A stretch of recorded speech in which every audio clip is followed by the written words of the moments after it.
Thank you.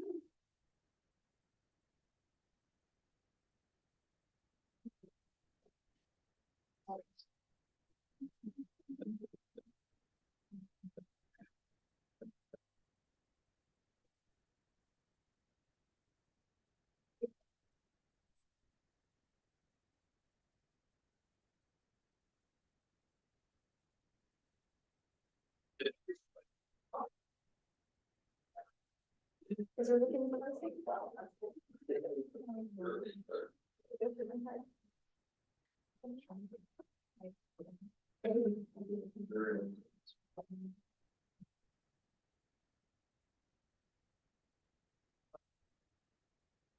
I should have put it exactly.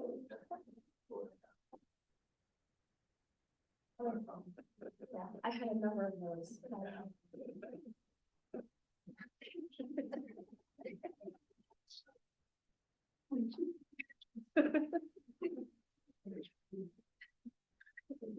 You felt obligated, like, that's why I was hunting you. So I'm like, well, it's there, and now I have to have an idea. Not just anyone. It was there, and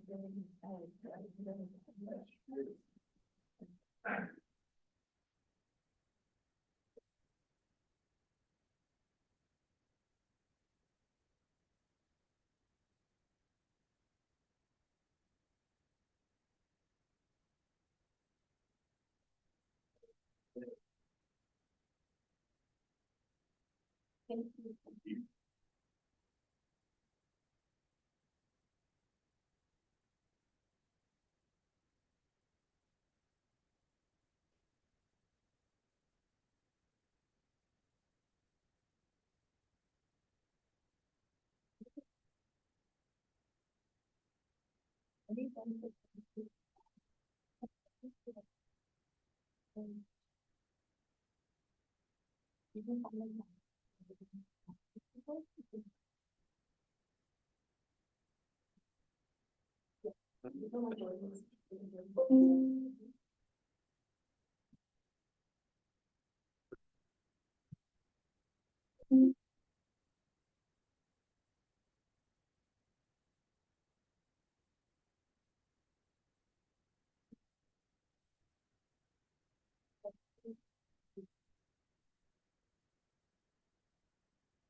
Power out back here. Good morning. This is Pat O'Connell calling to order the regular open meeting for the New Mexico Public Regulation Commission. It's Thursday, August 22nd, 2024 at 9 a.m. We're grateful to the city of Farmington to be sitting here at City Hall at City of Farmington Council Chambers. Part of our effort to get around the state and visit other communities while we're doing our work, and reminder that New Mexico is bigger than just where we live. So again, thank you to City of Farmington for making your facility available to us and hosting us this morning. Mr. Cameron, will you call the roll? Commissioner Ellison, Present. Commissioner O'Connell, Here. Commissioner Aguilar. Present. All commissioners are here, Mr. Chair, and you have a quorum. Thank you. So next item is Pledge of Allegiance. So we'll stand and do that.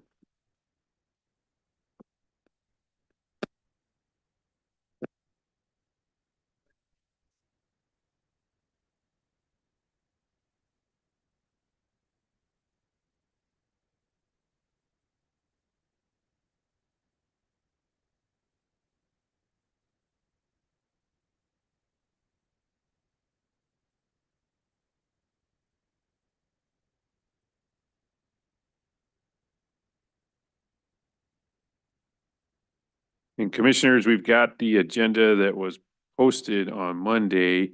Are there any changes we need to make to the agenda before proceeding? Chairman, I have one change that I would like to make. I would like to amend the agenda to remove discussion and potential action item 1 as the deadline for responses to the motion at issue in this item is Monday.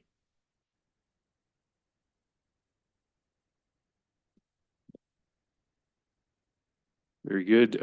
Commissioner Ellison, did you have any changes? I don't object to that change. I did want to mention, we have on the agenda the minutes for the July 9th special open meeting, which we postponed. We were expecting to get that revision from our stenographer, and we have not received that. We're going to need to postpone it once more, and we'll make sure that it happens next time. Thank you.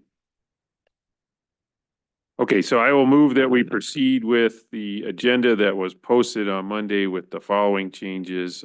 We'll not consider minutes for July 9th, 2024, so we don't have them. And then we'll also defer to a future meeting discussion and potential action item number 1.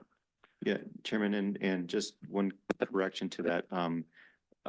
My proposal is to remove the discussion and potential action item 1 rather than defer. Okay, so I'll restate that motion then. We'll proceed with the agenda that was posted on Monday with 2 changes. We'll defer the minutes for the July 9th special open meeting minute and remove discussion and potential action item number 1. I second. Mr. Cameron? Commissioner Ellison. Aye. Commissioner O'Connell. Aye. Commissioner Aguilar. Aye. The motion to amend the agenda as described by the chair passes unanimously, Mr. Chair. Great, thank you. Next up is public comment. Do we have anyone here with us today wishing to provide public comment at this meeting? Mr. Rodriguez, do we have anyone registered to provide online? Mr. Chair, we do not have anyone registered. Thank you. And the effect of your God voice is diminished by having you in the room.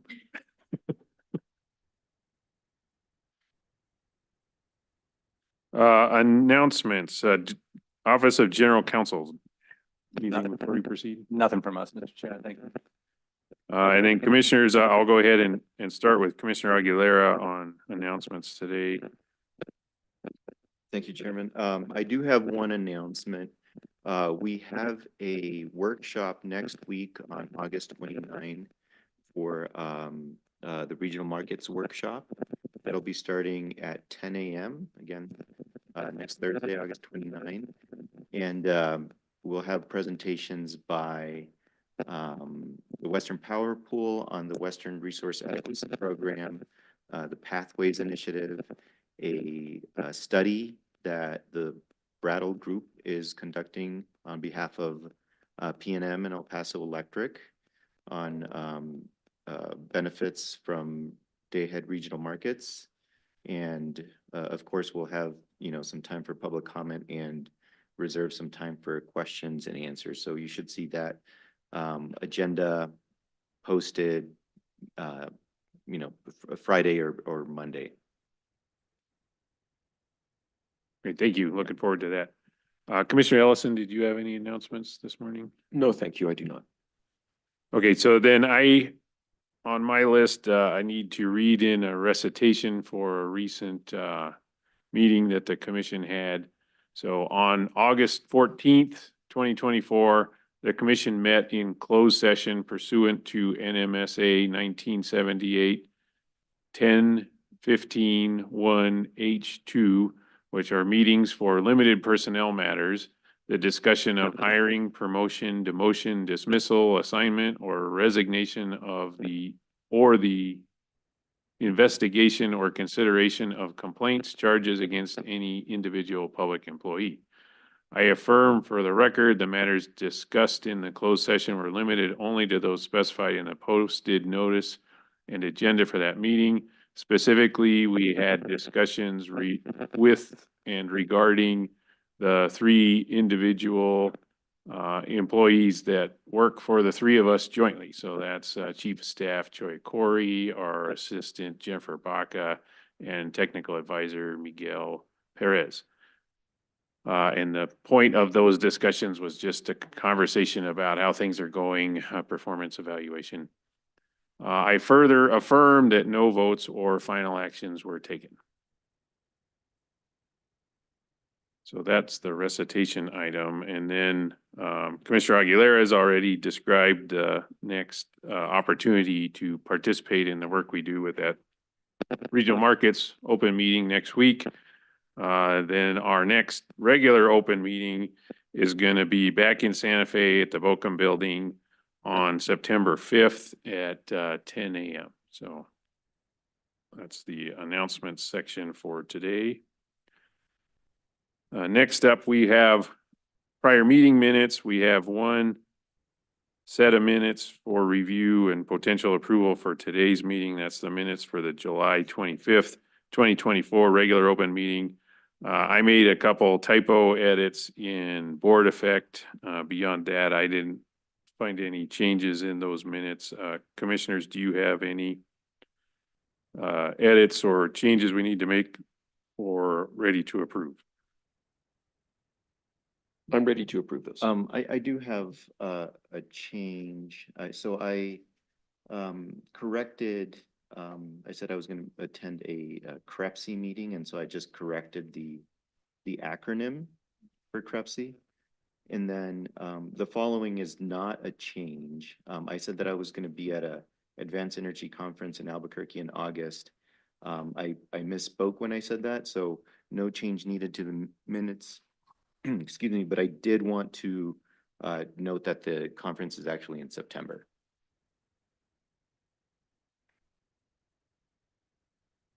Well, thank you for that. And then have you made that edit to the, The CREPC, yes. I did. okay, so edits are in board effect. So I will move to approve the minutes for July 25th, 2024 regular open meeting. I second. Mr. Cameron? Commissioner Ellison, Aye. Commissioner O'Connell, Aye. Commissioner Aguilera. Aye. The motion to approve the minutes as amended passes unanimously, Mr. Chair. Great, thank you.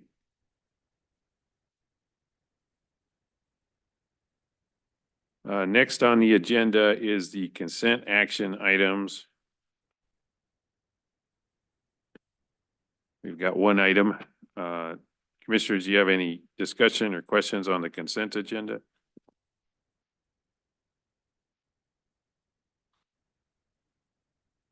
Nothing for me. No, thank you. No questions. So seeing no questions, I'll move that we approve the potential order on the consent action item agenda. I second. Mr. Cameron? Commissioner Ellison, Aye. Commissioner O'Connell, Aye. Commissioner Aguilera. Aye. The motion to approve the order on the consent action item passes unanimously, Mr. Chair. Great, thank you. Okay, so first item on our regular action agenda is utility matter case 21-00064 UT. That's application of EPE for variance from the fuel clause. We're, Chairman, this is the one that we removed? No? no, No. there's regular action item. Oh, right, sorry. So we're gonna start with presentation from Mr. Fisk. Good morning, Mr. Chairman, Commissioners. Can you hear me? Very Loud and clear. Okay. So this matter involves Superstorm Uri from February 2021, which caused large spikes in natural gas prices and shortages, et cetera. EP, like many other utilities, requested a variance from their fuel clause methodology in order to lessen the immediate impact of that event upon their customers. EPE requested a variance that would allow it to spread the actual costs that it incurred for that for February 2021 over a 12-month period. And that was not so much a sticking point in this case as the dispute arose around EPE's decision to employ a resource, the Palo Verde generating unit number 3, under special arrangement that had been agreed to in a case 10, 20 years ago by the parties, and then was approved by the commission and reapproved by the commission in various orders, and the application of a price to that energy and capacity that was a price, called a proxy price, which was not actually based on the costs of that unit. And the reason it wasn't based on the cost of that operating the unit was that EPE had been denied a CCN for that unit due to excess capacity. But the commission did allow this special arrangement that allowed EPE to use the resource and also to apply this proxy price, which was a blend of different natural gas prices at certain locations. So that's what they did. They used it. And there were interveners in the matter, including the city of Las Cruces and Mary Lee Souls, who objected to the use, and saying that there were lower cost alternatives available. And this went first to a hearing examiner for initial RD, and that hearing examiner found that EPE had a right to use that resource at that price according to the orders. And there was and the commission found, the former commission found that agreed with the city and Ms. Souls that even though there were these orders in place, a hearing should be held to actually do a price comparison of the price for the cost of using that unit versus other available resources. And so that was the order that was issued by the commission. And so this matter went to another hearing examiner for that determination. There was no hearing held because the parties agreed that the record was already sufficient to look into that question. And the hearing examiner issued her RD, which she does all the things that the commission were ordered to be looked into by this commission, including comparing the different alternatives available at the time, including Palo Verde Unit 3, including ramping up another I'm sorry, EPE gas plant, and market purchases. And the hearing examiner found that Palo Verde was not only a cost effective, the most applying the standard of most cost effective resource. The hearing examiner found that most cost effective doesn't necessarily mean just the least expensive. And it was important to take into account that Palo Verde Unit 3, as unit of the nuclear plant, was a reliable resource. Whereas, market purchases at that time might not have been, and or really weren't. And using more, having to use more gas to fire up, to increase the use of a gas plant, could result in higher costs and less reliability as well, because they might have to curtail that. So the hearing examiner found that it was right, BPE, to use that resource. That was the right choice, and that given that was the resource being used, the proxy price was the only price that could be applied under the commission's prior orders. And so that was approved by the hearing examiner. That use was recommended, the commission approved. There were exceptions filed by the city and by Mary Lee Souls, but the exceptions didn't, in my opinion, didn't really address the idea of the cost-effective options, most cost-effective option being one that's more reliable. They didn't argue that the other alternatives were equally reliable, and actually argued that that the decision by the hearing examiner was reliant upon the old orders, and it wasn't accepted to the extent that it said, if you're going to use this resource, you use the proxy price. But it didn't just follow the old orders in saying that this is always a resource.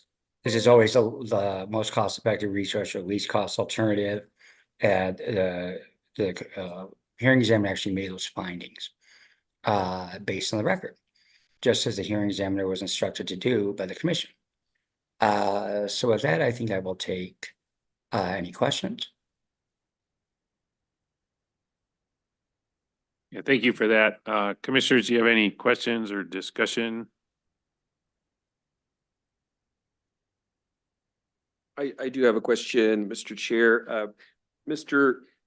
Fisk, is this, and by this I mean during the winter storm Uri, the only time that EPE assigned some of that Palo Verde Unit 3 capacity to New Mexico customers?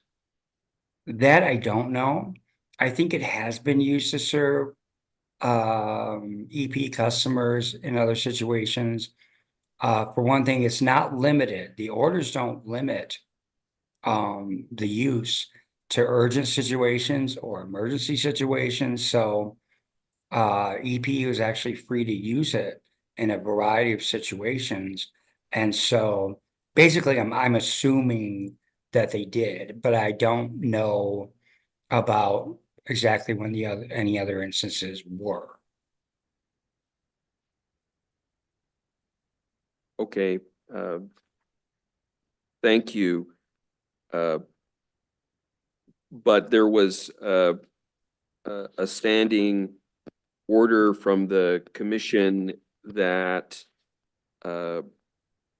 accepted this this calculation for the price of the Palo Verde Unit 3 energy, should it be assigned to New Mexico customers?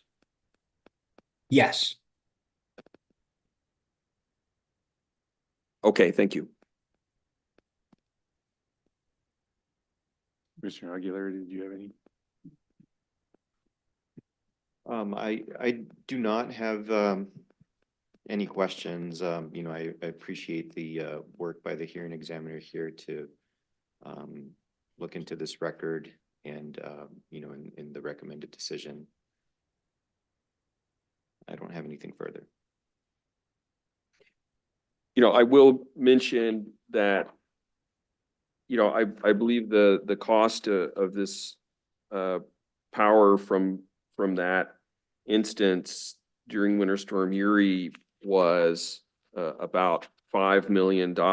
And my understanding is that EPE has still not collected this amount. That, one question here was whether they could collect the power purchase amount over a 12-month time period, or whether they had to just do it in 1 month through the fuel and purchase power adjustment clause as they normally would. And, because this question has been pending and has been before the Supreme Court, El Paso has not collected those funds from customers for several years now. And, I have to agree with the hearing examiner here that that there was agreement from the commission that El Paso could use the power from Palo Verde Unit 3 for New Mexico customers, and that the commission had approved a formula by which to calculate those costs.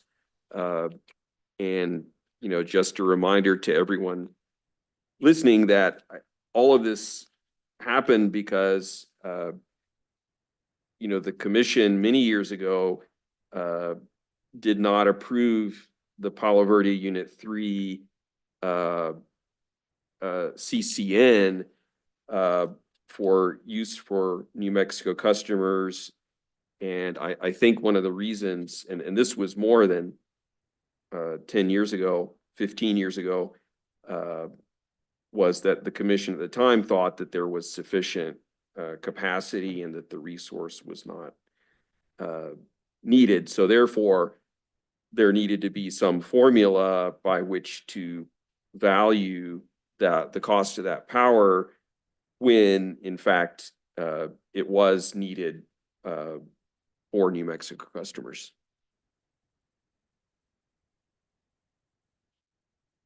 Yeah, thank you for that.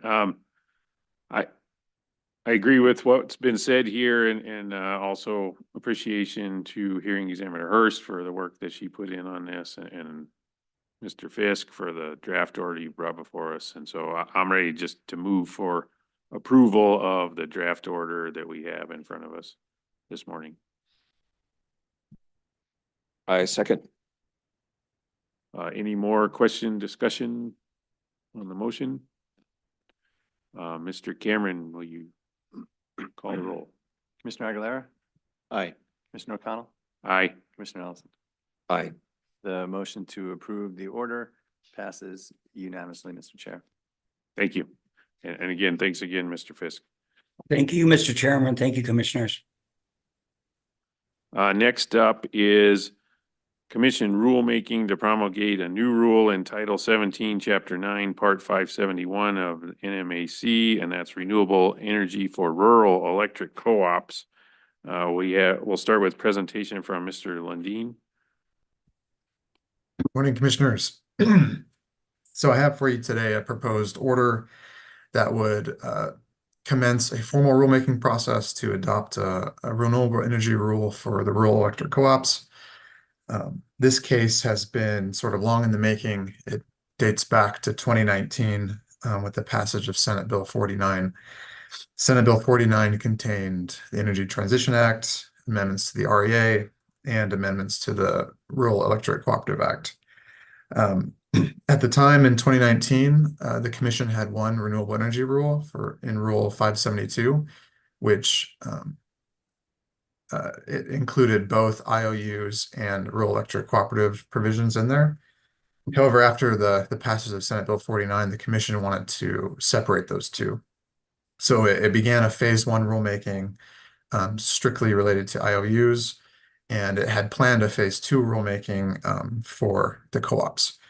When Rule 572 was eventually amended in May of 2021, the rural electric co-op provisions were removed from the rule to be considered in a phase two rulemaking. Staff later on, so that docket had kind of been put on pause for a while due to an appeal and some other issues. So staff later on filed a petition with the commission to commence the phase two rulemaking formally, and staff provided a draft proposal for our consideration. The commission at that time held a workshop and impaneled a working group. The working group was comprised of Kit Carson, Western Farmers, Tri-State, staff, and the New Mexico Rural Electric Cooperative Association. The working group took staff's draft and developed it further. The working group and the commission went back and forth with some bench requests to get more information, more understanding of their draft. And since the last couple of years, the commission has been internally working on that draft to develop its own for this proposed rulemaking. So the proposed rule, it mostly tracks with the statute, and the statutes that we're interested in is obviously the Rural Electric Cooperative Act, as well as the REA has some provisions related to co-ops in it as well. But the proposed rule mostly tracks the statute, and it differs or deviates in three kind of small ways. So first, the proposed rule would separate the concepts of the RPS from the Zero Carbon Resource Standard. As it's written in the statute, they're kind of combined and intermingled into one provision. But for clarity's sake, in the proposed rule, they're in two separate sections. The proposed rule on REC tracking would provide more specific details, specifically to the Western Renewable Energy Generation Information System, or REGIS, as I think it's pronounced, but if that acronym is wrong, let me know.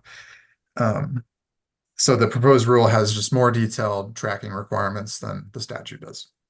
And the third way that the proposed rule kind of deviates from the statute is that for the annual report that's required in statute, the proposed rule would kind of enunciate more specific requirements for that report. From the working group, there was two issues that kind of came to the surface as controversial or opposed, and the working group sort of argued with themselves about it. But the first issue relates to green hydrogen, and the second issue relates to a REC multiplier. The working group had proposed language for each of these issues, but as explained in the proposed order before you today, the commission would not be including either of those topics in the proposed rule. However, any commenters are more than capable of submitting comments on those topics, and the commission will consider them further. And lastly, on the version of the proposed rule that you have, there are some red line edits to it that have been developed over the last week or so in conjunction with discussion with commissioners. And I know that in my discussions with Commissioner Aguilera, he wanted to perhaps ask a question about the annual report data requirements and some of the provisions that were marked for deletion. But I will defer to Commissioner Aguilera to ask whatever questions he may have on that. But otherwise, I don't have anything further to say, so thank you very much. Thank you for that presentation. Commissioner Aguilera. Yeah, so the last part was with respect to some data in the report regarding transactions through Regis. And so the NOPR here eliminates some of that reporting that was proposed by the working group. And so, you know, I thought it was worth discussing, you know, what reasoning we would have to remove that, given that it is a proposal from the working group. And in particular, I wanted to highlight that as the responses provided by the working group explain, that information is good to ensure that there is no double counting. And so really that's the basis for my question is I want to make sure that we can that you know there is a demonstration and we can affirm that there is no double counting with any recs. And so yeah, that was a question.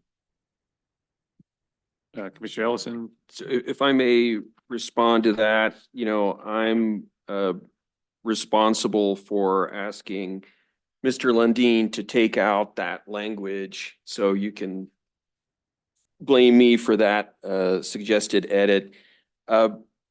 So, you know, this is something that, you know, I've sort of complained about with the investor-owned utilities of seeing reports, you know, EPE comes to mind here where, you know, you've got pages and pages of individual receipts from power purchase agreements, from, you know, from Regis screen printouts, but, you know, information that you would really like to see, such as what's the actual renewable portfolio standard compliance number, you don't get. And my understanding is that, and Mr. Lundin, please correct me if I'm wrong, that originally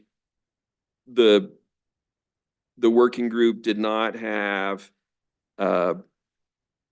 this reporting requirement, but later it was copied over from our rule regarding investor-owned utilities reporting. So I guess my view is that I don't find it particularly useful in the investor-owned utilities reporting. And so I don't see why we should copy it over into the rural electric co-ops, you know, increase their reporting burden and, you know, to me, reduce the, you know, the value of the report. Still, this information has to be maintained, collected, and maintained by the rural electric co-ops.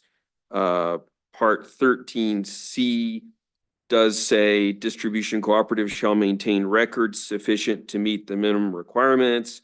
They shall maintain such records for a minimum of 10 years. And this includes, you know, Part B, which says distribution cooperatives are responsible for demonstrating that a REC used for compliance with the RPS is derived from eligible renewable energy sources and has not been retired, traded, sold, or otherwise transferred to another party. So, you know, they are still responsible for demonstrating that, for retaining those records.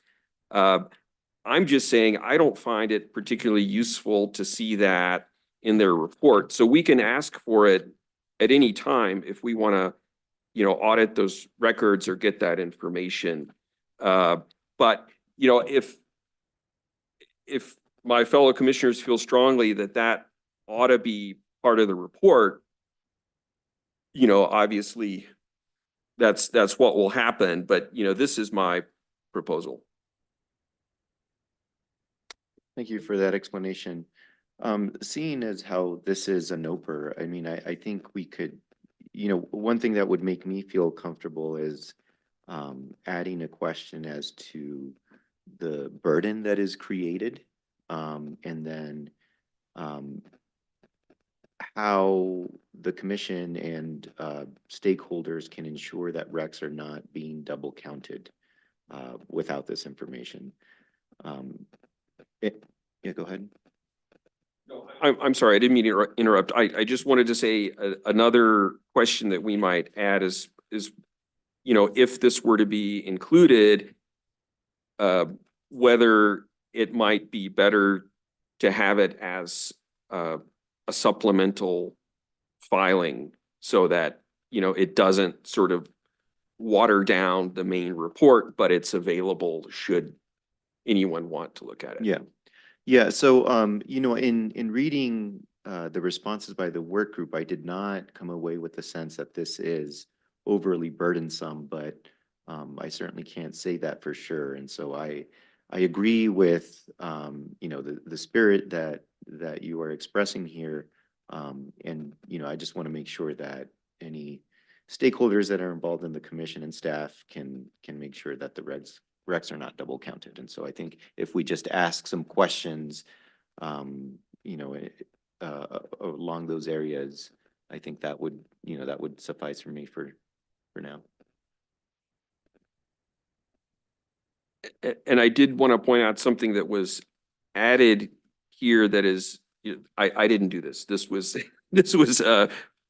part of the working group's work. This, you know, number 9 in that same section, that section 15, where, you know, you've got a table that requires the rec compliance percentage achieved to be calculated. This is not in our rule for the IOUs. Consequently, we sometimes get reports that do not calculate the RPS compliance percentage. So I see that as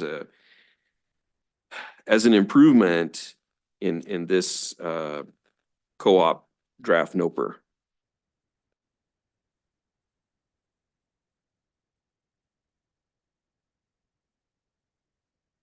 Just make sure I understand where we're at. Sounds like the suggestion on the table, I mean, discussion about language that was in the draft rule about rec reporting. It's important to have recs registered so that they're not double counted. So that's why I think it's in there. But then the bigger picture is this is the beginning of the process, not the end. And so it'd be better to be inclusive and ask questions, I think, at this point than to decide today what the final rule should be. And so in that spirit, I would like to at least ask the questions, if not restore the language about Regis registration, just because, like I say, this is NOPR. So we're putting it out for other people's comments. And so it's better to have it in there to give them a foundation for comments than to strike it now. Is just big picture how I view the process. You know, I guess my feeling is, you know, I would rather have the NOPR reflect as much as possible what we think the final rule may look like. So it was really in that spirit that I suggested the change. You know, I'm certainly in favor of asking the questions that Commissioner Aguilera brings up.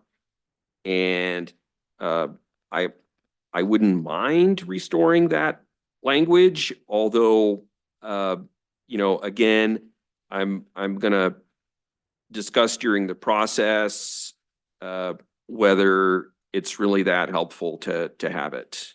So I would be okay with both the restoration language and asking the questions, keeping in mind that the final rule may or may not include that language. You know, restoring the language would work for me. And, you know, I think we could still ask the questions about whether the commission should eliminate the language, and then we could highlight which section specifically we're referring to.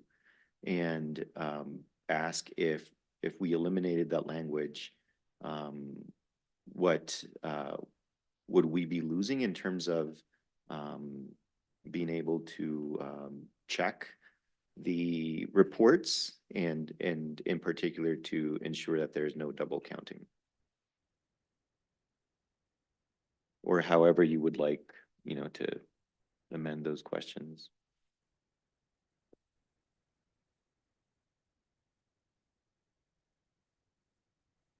And I do agree with the chairman. I mean, it's it's easier to remove it later rather than add it. Right, I understand that. I mean, the danger is you get stuck with something you don't like, it can just stay by default. So, I'm a little more on the side of, let's make it look like we think, we'd be happy if it passed today, would we be happy with it? And so it was really in that spirit that I asked for those changes.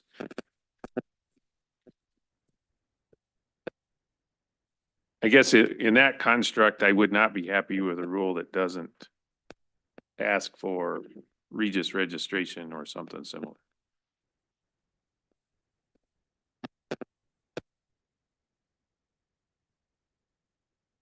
And that's why I put it in there. If somebody can convince us there's a better process than that through comments, that's even better than where we're at today. Right, again, I'm not sure to the extent to which all those receipts are being reviewed presently. I think they dilute the report. So, and we are requiring the co-ops to maintain these records so that they are available upon request. At the same time, I could foresee asking for some supplement that would contain a whole bunch of receipts that, would not dilute the main report. So, I do think it's an important thing to discuss. But again, I would be fine with restoring the language, keeping the comments, the questions that Commissioner Aguilera has raised, and just keeping in mind that it's something to discuss during the rulemaking process. Would you like to state that in the form of a motion? I move that we adopt the proposed order with the change that the NOPR language include the reporting requirements that had been deleted. And included the questions that Commissioner Aguilera has raised. Thank you. I'll go ahead and second so we can keep the conversation moving. And I see Mr. Lundin would like to weigh in at this moment. So Mr. Lundin. Yeah, first, one clarifying comment and then a second question. So first, with or without that language about the reporting requirements on Regis, the proposed rule would require that all recs be registered with Regis. And then my question is, with the motion, are we adding that back in or or leaving it out? I think there's a double negative in there. We would add that back into the reporting requirements. Thank you. Yeah, so then my understanding of the discussion is the real question is the value of requiring people to turn over all of their Regis documentation. I kind of think it's important that somebody sees it just so you can verify the report. I agree with Commissioner Ellison that what's at number 9 should be in anybody's renewable report, right? summarize what you did, right? So, and it is kind of baffling that we don't get that, but, to me, that's kind of the point is, if it's on the commission to verify this stuff, and it's not, I don't think on Commissioner Ellison's job to verify it, I would think it's utility division staff should be comparing, or a compliance officer or somebody should be comparing what's in the report to what actually happened. So what information is needed to allow that to happen is kind of why I appreciate the motion Commissioner Ellison put forward. And then having said all that, do you, Mr. Lundin, have sufficient guidance to move forward if this motion passes? And then Commissioner Aguilar would like to say something too. Yes, I believe so. And sorry for I've been trying to keep track, but I'm a little fuzzy today, I guess. Were we gonna add a question into the inquiry section of the order on whether or not this language is necessary? Yes, we would add a question about whether it's necessary, and also a question about how the commission and, stakeholders can ensure that recs have not been double counted if that reporting information is not required. Yes, sir. Thank you, Commissioner. We do have, I did draft a question on double counting already. Should be available on the board effect version of the order. And I have in my notes. And earlier you mentioned potentially a question on the burden of this section. I know you had the impression Yes. that it wasn't burdensome, but I did hear you mention that. So I was wondering, clarifying if you want a question on burden. Yeah, and then just to answer that second question, yes, a question about the burden to the cooperatives in filing. And I think that's important because that's sort of what we're discussing here. And when I was reading their response, it did not appear to me that it would be a huge burden. It seemed like it's information that is available to them through the Regis system. And then to the double counting, there is a question that was added. However, it's specific to recs that are not registered with Regis. And so I was wanting to, the question that I was thinking about with double counting is that information that would come to Regis not being filed, and how we can still ensure that there's no double counting. So I think the nuance is, there's a nuance there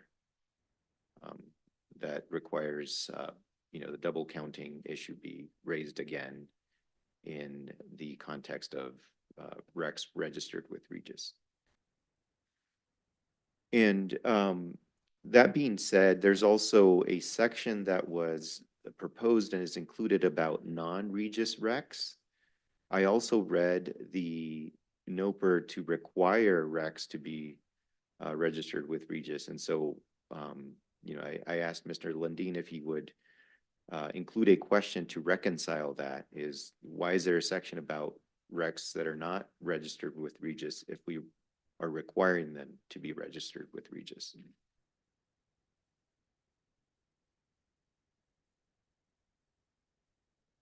Yeah, thank you for that. And then just to pile on, my burden question is also really about requiring each individual co-op to submit the report. My understanding is a number of the co-ops all get their supply from one place. So whether they're complying or not is kind of incumbent on Tri-State, for example, than the co-op. So it might be less burdensome if the co-op can just tailgate on a report that covers all of Tri-State's co-ops, and the Western Farmers co-ops, same thing, that they're just one report for all the Western Farmers co-ops, one report for all the Tri-State co-ops. And then anybody who's not in that group would then have to file their own report. But so anyway, that's kind of my burden question. It's not necessarily the amount of information that we're being provided. It's why does it make sense to ask a co-op that has very few administrative staff folks to do a report when their supply's coming from somebody who's got many more resources and ability to file this report than the co-op is. Yeah, I was under the impression that we were allowing, one report from tri-state. Is that correct, Mr. Lundin? Yes, Commissioner and Chairman, that's located in section 15C. So the G&T co-op can file for the group.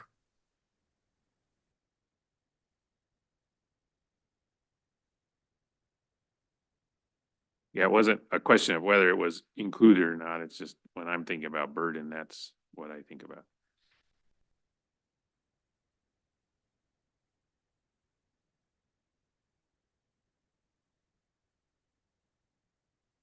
Okay, so Mr. Lundin, how are you doing right now? Let me just recap my notes, so we're all on the same page here. I will add a question on the burden of the reporting requirements in the deleted sections 8 and 9. I will have a question on, as well, on the deletion of 8 and 9. I will restore that language to the proposed rule. And then I will add another question on the double counting of Regis Rex, in addition to our question on the double counting of non-Regis Rex. Okay, so we've got a motion and a second, and it sounds like we've got Mr. Lundin understanding what the request is. Any further discussion before we vote? Questions? No. Okay, looks like we're good to go. Mr. Cameron, please call the vote. Chairman, I one more comment. I'm sorry for interrupting. On the proposed order, I do have the public hearing set for the afternoon of November 7th. I only raise this because the morning of November 7th, we will have a workshop and a different rulemaking docket for the energy efficiency rule. There shouldn't be any overlap there, but just to the extent that, you may be overburdened that day with hearings, I just raise that for your attention if you want to reschedule that or not. Otherwise, there'd be 2 hearings on that day.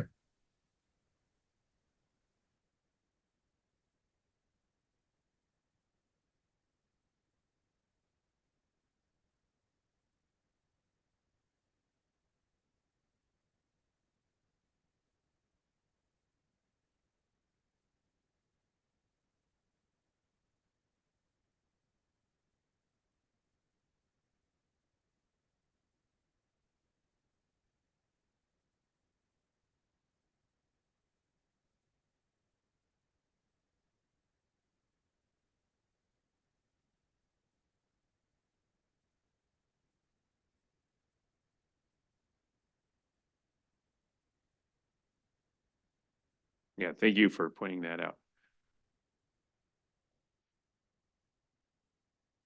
And November 7th, don't we also have a public comment hearing in P&M's rate case?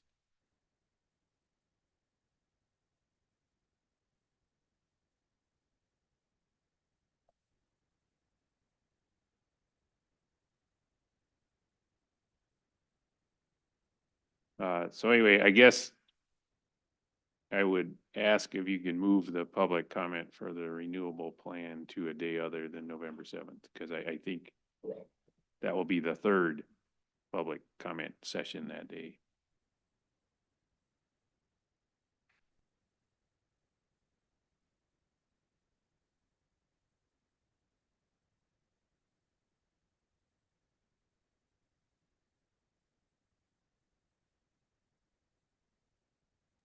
I would only say is we should do it after the 7th, so the next week or the weeks after that.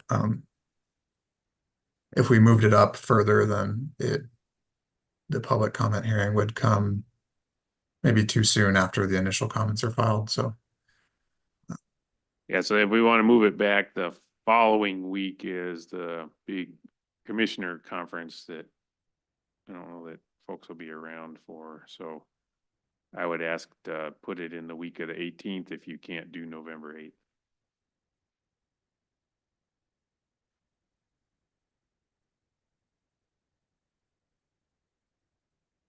would that be the 21st?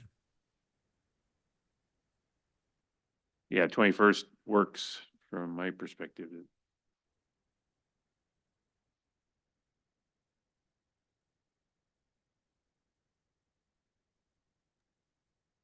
Okay, nothing further from me. Thank you. You're okay with 21st? Yeah. Okay. Yeah, it looks like 21st is a good date, Mr. Lundin, for public comment. Okay, so it sounds like we've got a motion, a second, and hammered out the details of what it is we're voting on. Any further questions, comments? Mr. Cameron? Aye. Aye. Aye.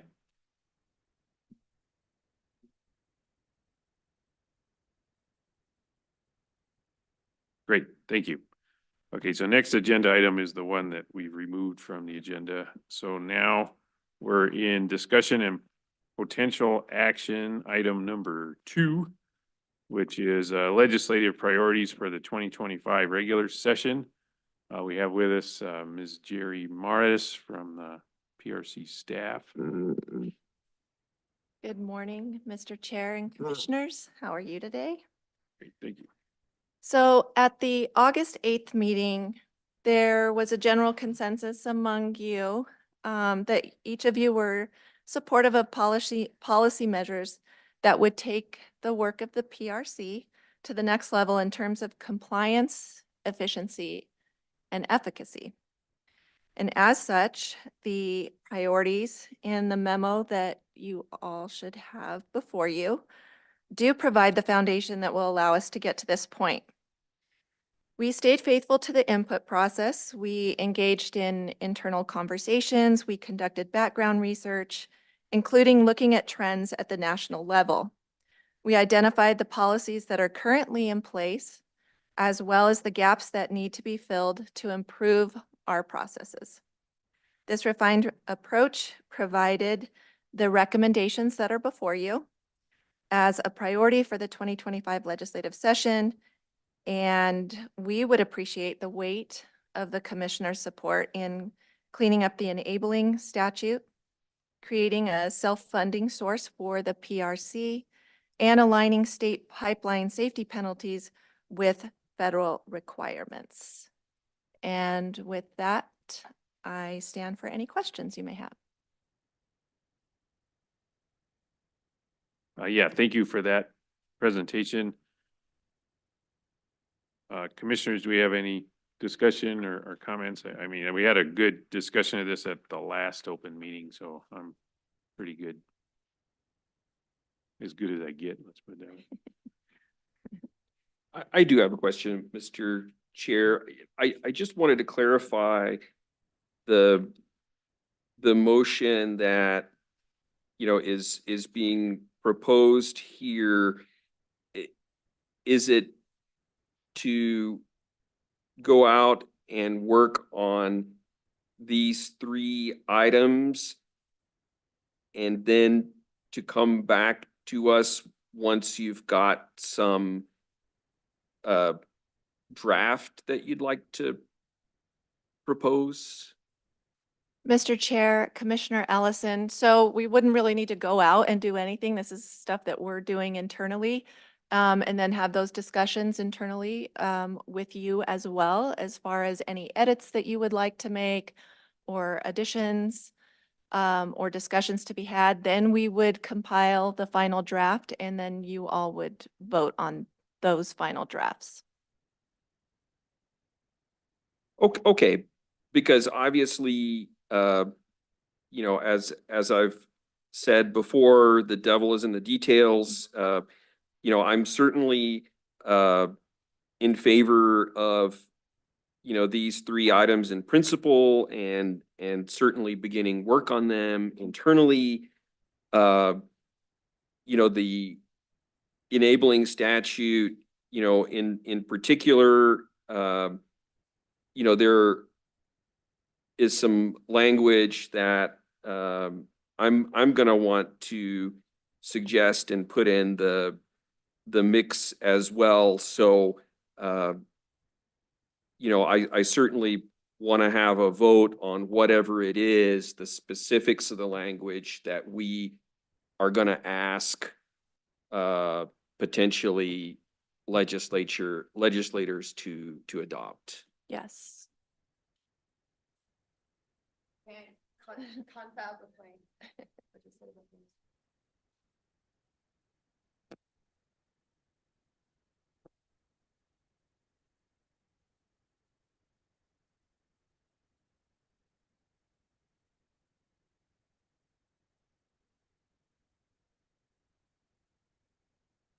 Okay, Mr. Chair, Commissioner Ellison, so the process would include not only taking your input and our internal staff, but we would be working externally to get feedback before bringing it back to you for a vote.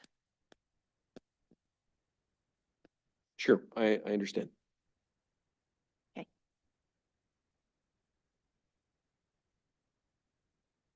Any other questions, discussion? No, not for me. Thank you. I appreciate the additional work, and, you know, the conversations. It, Yeah, thank you. Thank you, Commissioner. I'm sorry, I just, also wanted to chime in that, I think it's a good idea to focus on these three initiatives. I do think it's correct that that we focus on things that help the PRC administer the law and to do a better job. So, I think it's proper that we focus on those three items. Thank you, Commissioner. And I just do want to say as well, the rest, I understand that, we'll be monitoring and not taking action on. And of course, I think this is not a, we make the decision now on these items and we never come back to this question. I think other things will come up that, we may decide that's really important and the PRC would like to, would like to advocate for something else. So I just want to clarify that, we would, of course, reserve the right to decide at a later date that there are other initiatives that we would like to support. Yes, Mr. Chair and Commissioner Ellison, there are a lot of moving parts and it doesn't preclude us from changing or adding to down the road. Thank you. So just in spirit of the discussion and the request you brought before us, I'll move that the commission endorses PRC staff designing legislation around enabling statute cleanup, changing the utility fee fund to fund the PRC and increases to the fee, and finally increases in pipeline safety penalty caps, with the understanding that the PRC staff will keep the commission informed in how that progresses.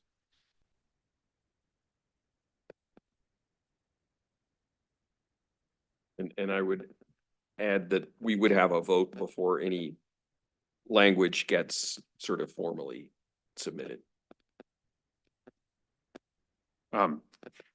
Nobody had seconded the motion, so would you like to make a different motion? No, I second that motion. Do you accept my amendment to that motion or addition? Well, nobody had moved that addition, so that's where I'm stuck is, Okay, you could have seconded it and amended it, or we could have voted it down and you could make your Okay. own motion. well, So I second and would, amended. I'd ask you to make your own motion then. Okay, well, I guess restating it that I would move that we authorize and support PRC staff to work on these three initiatives, the enabling statute cleanup, change the utility fee to fund the PRC and increase the pipeline safety penalty cap. That, this would include engagement with others outside the PRC, with the understanding that we'll have the ability as the commission to vote on final language that gets proposed in the legislative process. Okay, do we have a second on that? I'll second. Any questions, discussion? Then please call the vote, Mr. Cameron. Commissioner Ellison? Aye. Commissioner O'Connell? Aye. Commissioner Aguilar? Aye. The motion, as amended, passes unanimously, Mr. Chair. Great, thank you. Thank you. Thank you, Ms. Myers. Okay, next up is Ms. Mascarenas to talk about our FY26 budget request. Good morning, Mr. Chair, Commissioners. Patrick, will you please give me the ability to share my screen?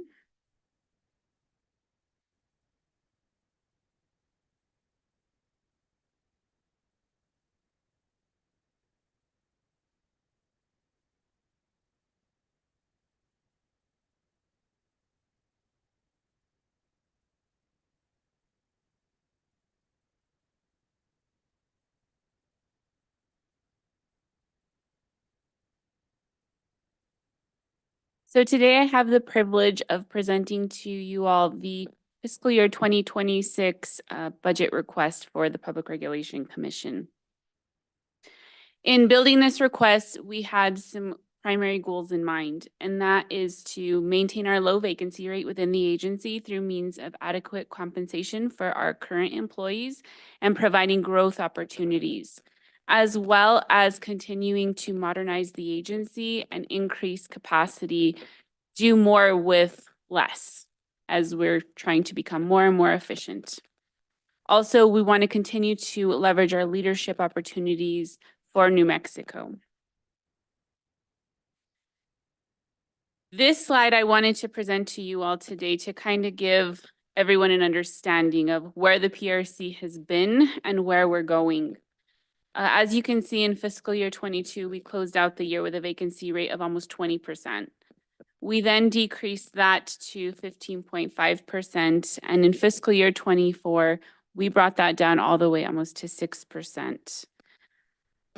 In looking at fiscal year 25, we're projecting to close out August at 15.8%, which that does look like a high number. However, I do want to preface, we were provided an additional 13 positions in the fiscal year 2025 operating budget. So this includes 13 positions that we were not able to post until July.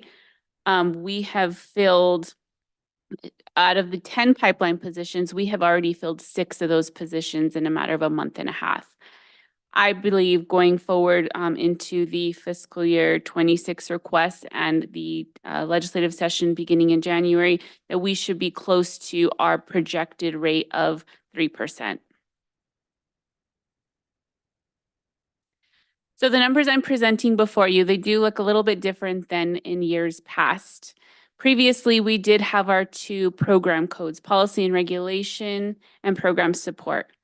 Fortunately, this year, our request was granted to consolidate the 2 programs into one program for the agency, which now will be referred to as the Public Regulation Commission program going forward.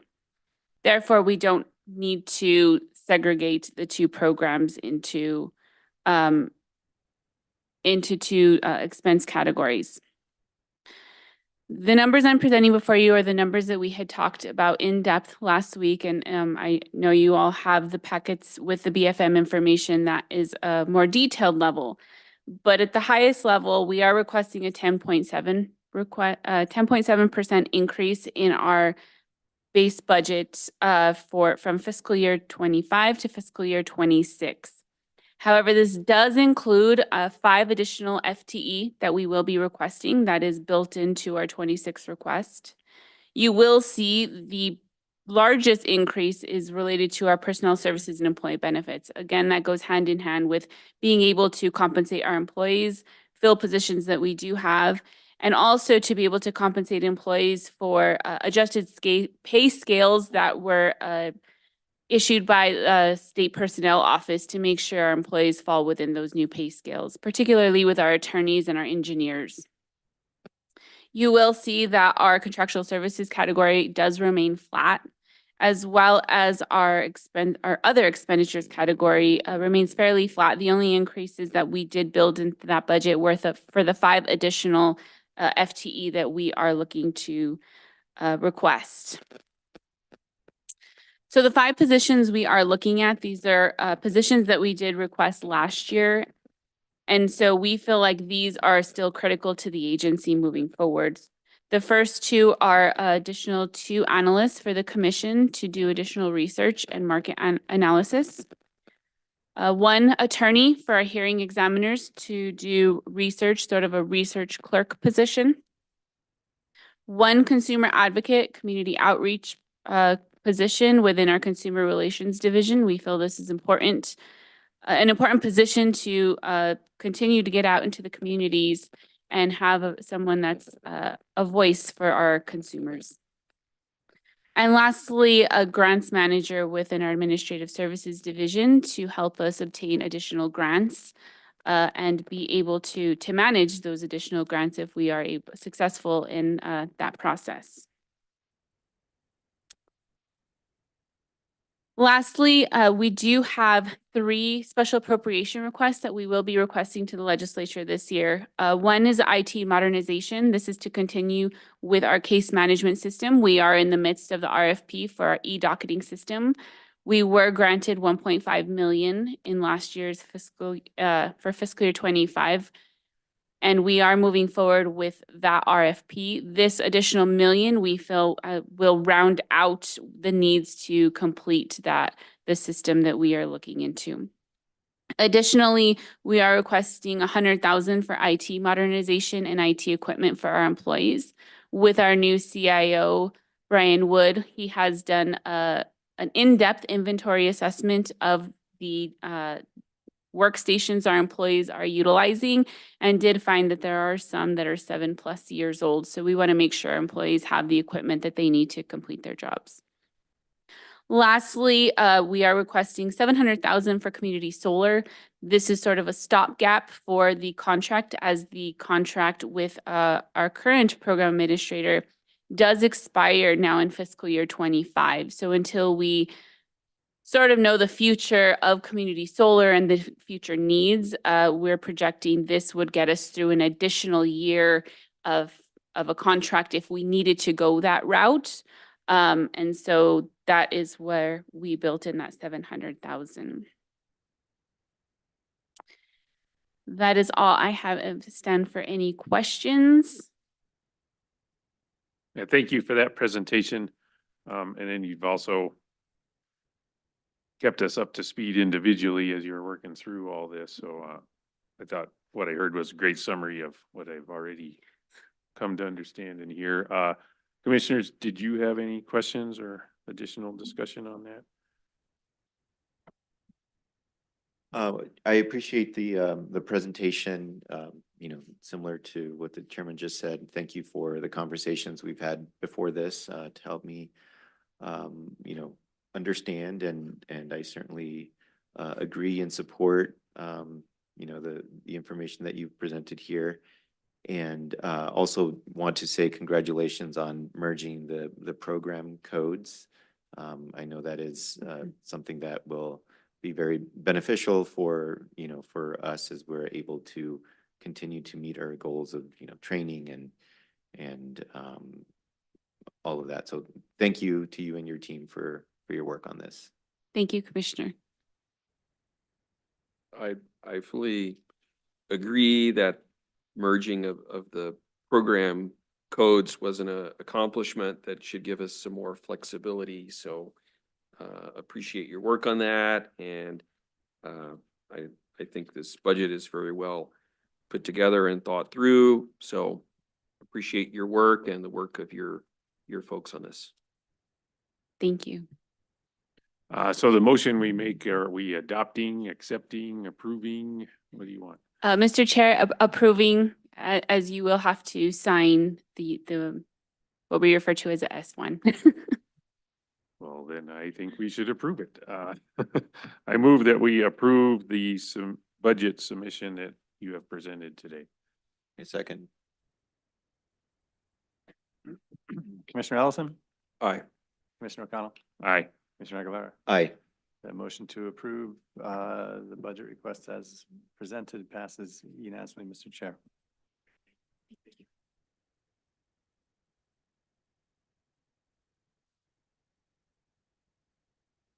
Okay, next on the agenda is a presentation by Mr. Evans for projects that have been proposed under the State Rural Universal Service Fund.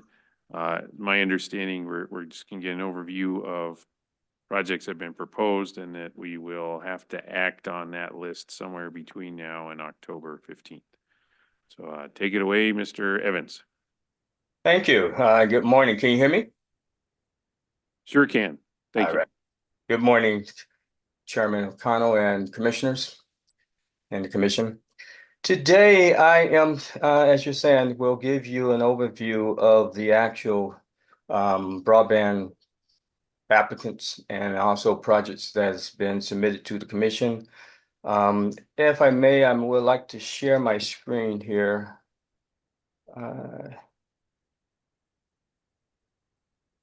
All right, I'm gonna need to share my screen.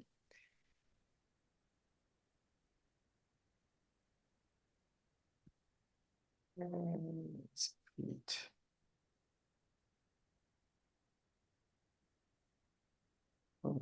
Where is my?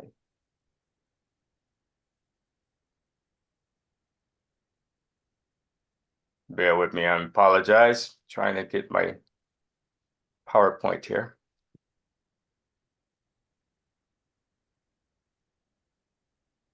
One second.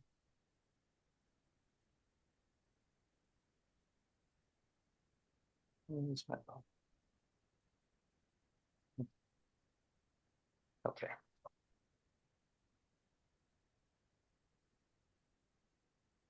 Okay. Are you able to see my PowerPoint? Yes, we are. Okay, thank you.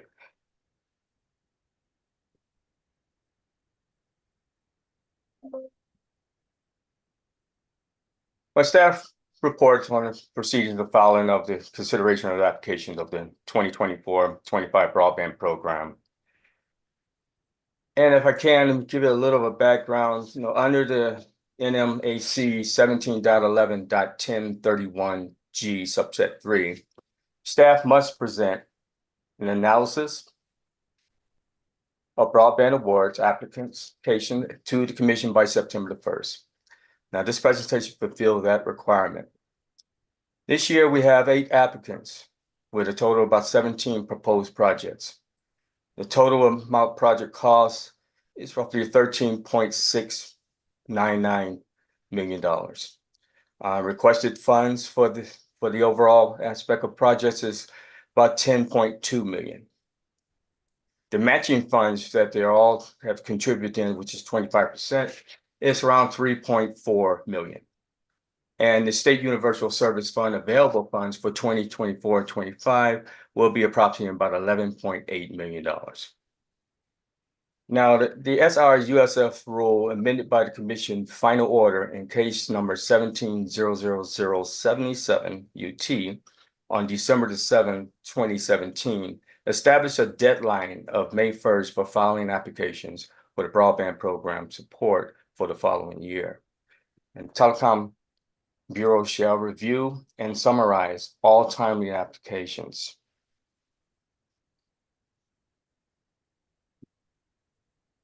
During May 1st to May 31st, the following applicants filed broadband fund applications to qualify for the 2024-25 broadband program support grants. And as I would like to read out the applicants. In this case, the first is Smith Bagley. Also do business in Cellular One, Northeast Arizona, and have projects in the counties of McKinley, San Juan, Cibola, and Sandoval. The next applicant would be Valor Telecommunications of Texas, also do business as Windstream Communications Southwest. They have projects in the county of Eddy, Rio Arriba, and Sandoval. Baca Valley Telephone Company. They have projects that is in Colfax County. Sierra Communication, also in Colfax County.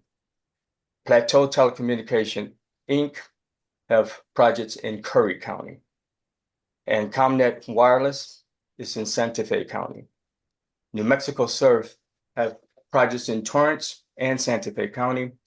And finally, Dell Telephone Co-op have projects in Eddy County.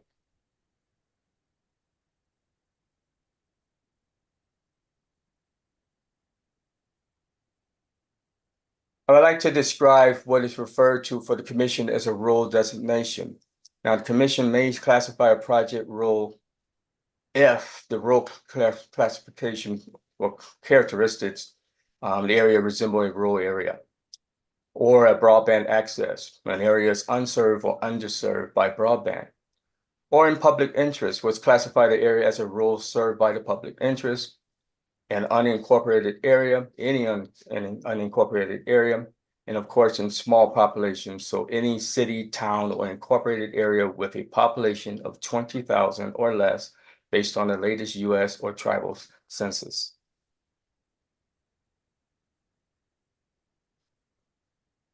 Our review here, the process is the telecommunication has reviewed all parties' information regarding the broadband application for consideration for the 24-25 broadband program support grant.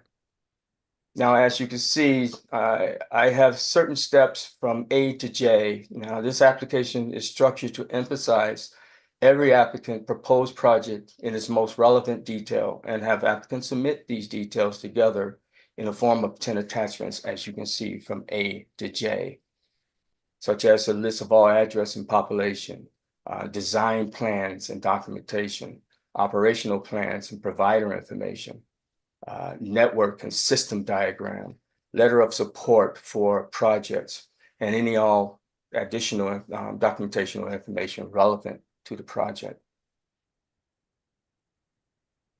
Our evaluation process that includes the data utilization used in the New Mexico Department of IT broadband map and UNM EDAC data to verify application propagation footprint, geomap, and shapefiles.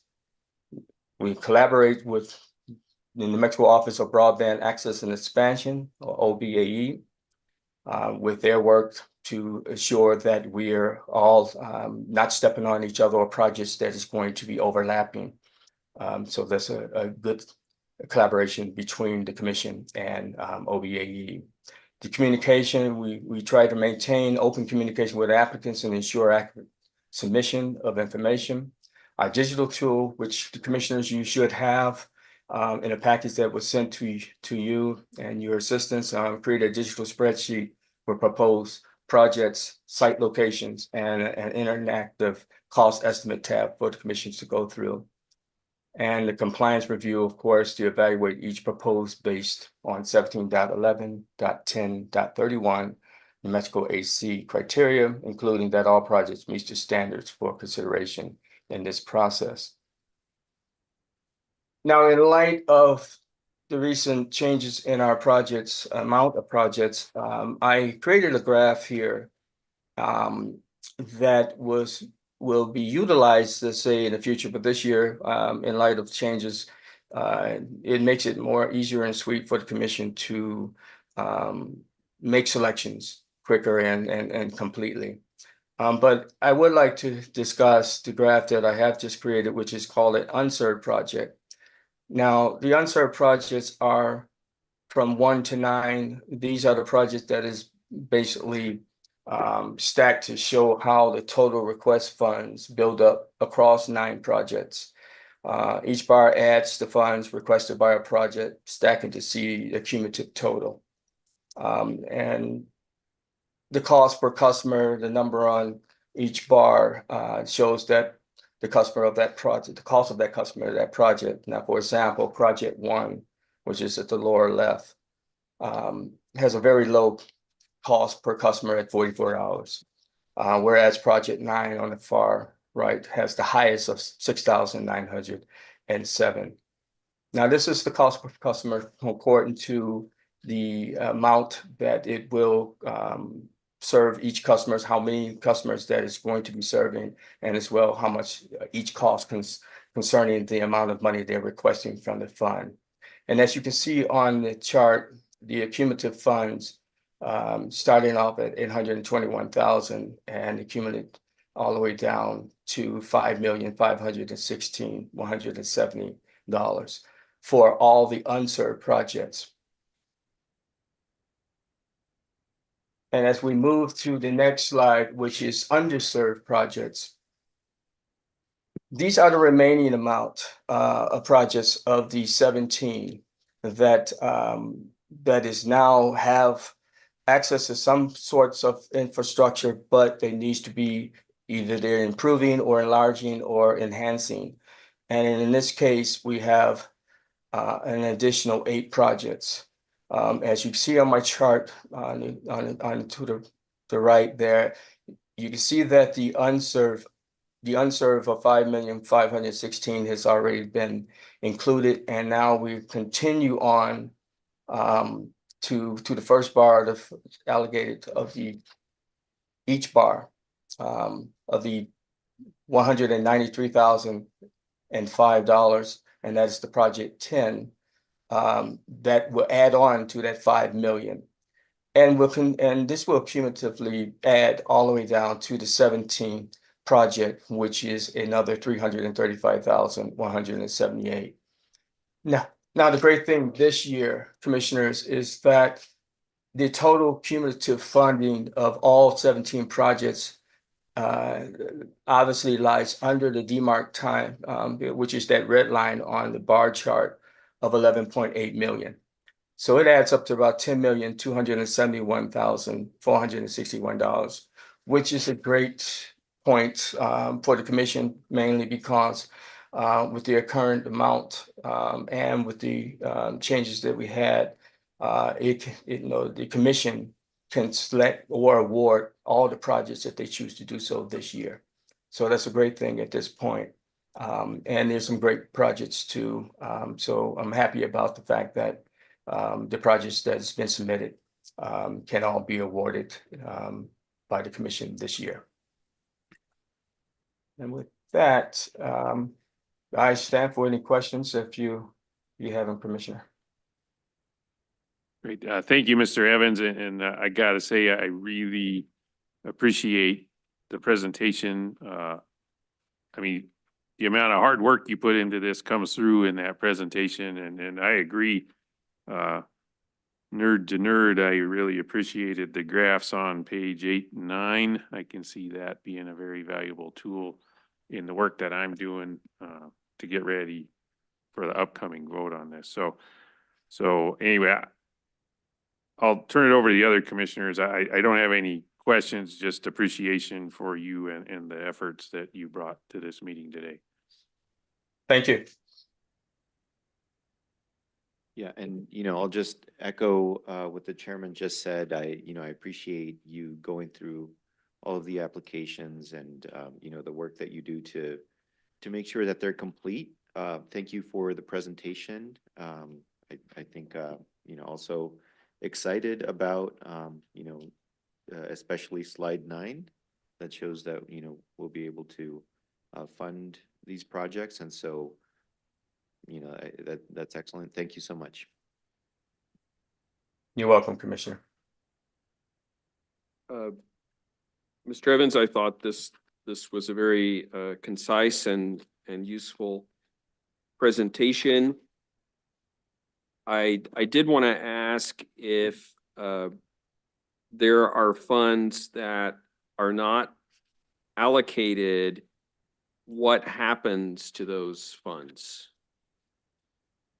Commissioner, are you referring to the overall amount, that has been Yes. over? Yes, if we do not spend, or it looks like we cannot spend the overall amount, but if we spend less than the available funding, does that remainder carry over? Yes, yes. Okay, It will so, carry over to Commissioner, I'm sorry, it will carry over to the following year. But as I see this year, it looks that we have available funding of about 11.8 million. So, and then the request is obviously much under that 11.8 million. So we might be able to, well, obviously we can fund them all this year, but that's up, that's up to commission if we choose to do so. But we are able to do that. But to answer your question directly, yes, anything in a year that it would not balance off from 0, and you had more funding available, then that will go back into the pot, I guess you can say, the funding, and be able to be utilized for next year. okay, great, thank you. On one hand, it seems positive that we can award all these projects if we want. On the other hand, wouldn't it be nice to have more projects than funding so that, we can choose from the best? In other words, can we be doing something to get more project submissions?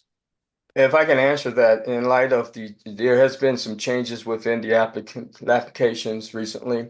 And there was an instance where we had more projects than we had funding. But in light of the changes, that allows the commission to this year to fund all the projects. And I have to say that going through all the projects and evaluating them all, they're great projects. So they'd be worthy of the awards itself. But as I say, in doing light of some changes and withdrawals, that allowed the commission this year to do that. But that's not how it has been for the previous years, and I assume that it probably won't be that way next year as well, but we shall see. Okay, thank you. Welcome. And Commissioner Ellison, I would add to that there is also federal funding available, and OBAE has funds now. And so I think these are good developments that probably have resulted in projects being able to find funding in other places. At least that's what I hope is happening. Commissioner, can I add on that? I'd like to follow up on that. That is correct, commissioners. And that is OBAE with their federal fundings and BEAD program and Connect America Act, have we, in conjunction of what we hear when we do at the commission, a great thing is happening in New Mexico, and that is that our state is shrinking with the need, I should say, for broadband communication and infrastructure, because with our two programs, it is starting to shrink the areas that has not have been offering broadband through their program federally and through our state program. So it's a good thing that the boundaries are starting to come together within all these counties. And our citizens here in New Mexico are starting to realize the availability of broadband facilities and services. So that is correct, Commissioner. Yeah, that sounds really positive, Mr. Evans. And so I guess just test my takeaway from what you're saying is that we're going to be shifting from underserved to mostly underserved projects in the future. Would that be correct? That would be correct. And that's a good phase to be in, because that indicates that what we're doing here in the state is working. Great, thank you. Welcome. Any other questions? Here we got it. You mind if we take a quick break before we continue on our agenda? Yeah, I just want to close out this agenda item. This one was for discussion. Understanding is, we will vote on this within the required timeframe. So what I'll do is take this info you gave me, Mr. Evans, and the context that you placed these projects, and then look through the list, and then we'll be ready to vote and approve some projects. So, again, thank you very much. I know you deal with a lot of detailed information. It's very valuable for you to be able to pull that together and give us your expert opinion. Mr. Chairman, you're welcome, and keep in mind too, for if you need to contact me, obviously, you can, touch base with me, and if any explanation needs to be done, I'm available for that. I appreciate that. Thank you, Mr. Evans. You're welcome. Okay, so that concludes that agenda item. We have a couple of items left. We'll go ahead and take a 15-minute break. And so come back at, well, is 10 minutes enough? Yeah, come back at 10:45. Thank you.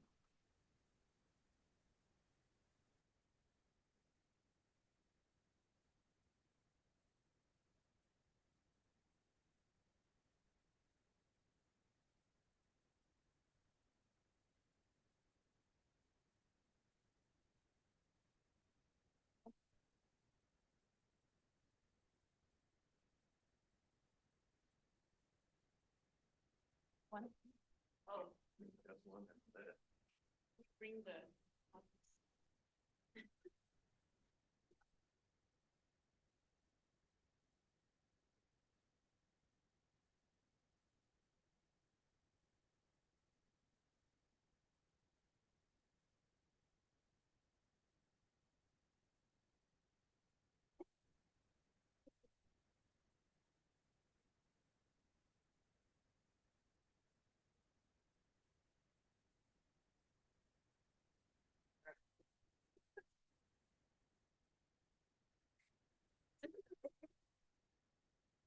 Yeah, I want the S one and the letter. Yeah, I should kind of. Oh, yeah.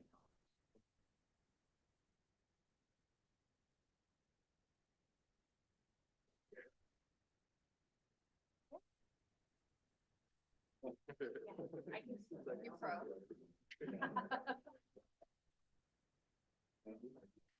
You're just doing all the rounds.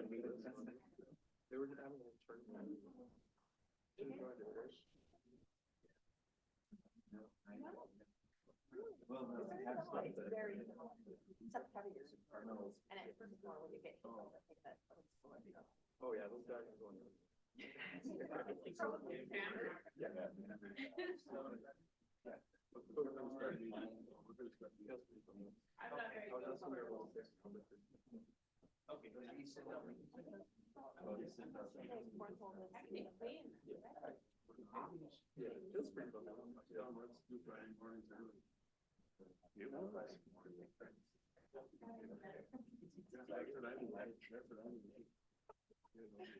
That's what it takes. I'm fine.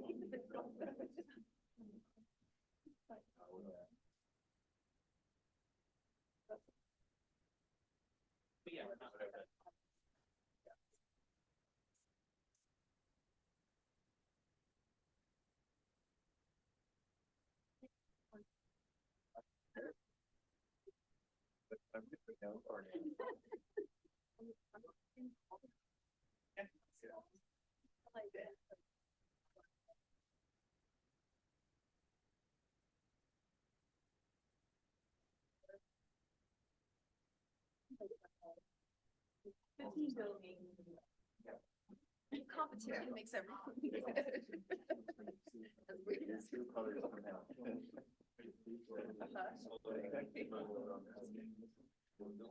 But unfortunately, we can't get involved, so maybe to pull everybody back to. And no one would have. But we might have had people show up then too, right? Even if it's accidentally. I think not today, but in the next meeting, I'm actually gonna ask for public conversation about how this review thing works, just when it's gone and like where do I just like collectively work with other people. Yeah, I mean, I see what I keep using. Yes. Any. Well, so maybe the answer is responsive to events. Oh, that was because I will like that. So maybe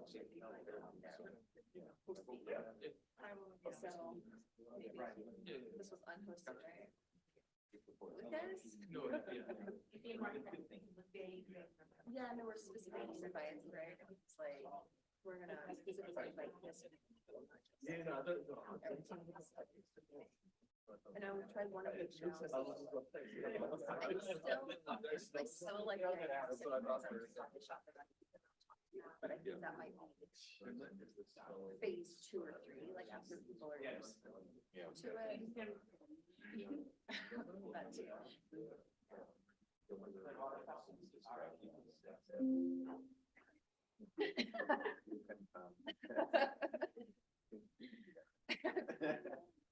It's a little assault charges between public officials is fine.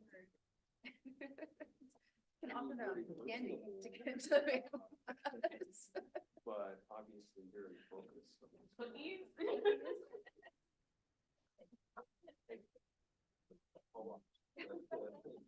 Very personal. Sorry.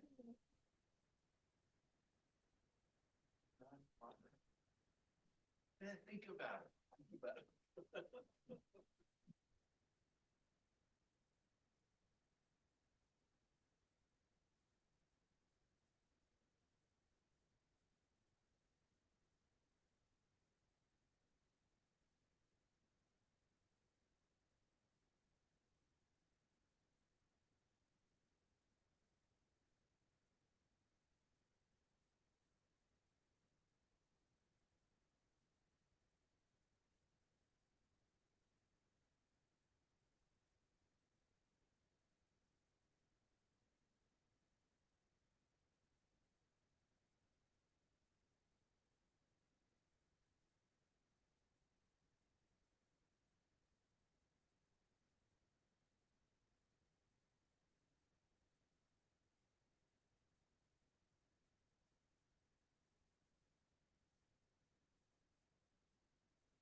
I have spent the last hour scribbling things down that I'm happy to go over.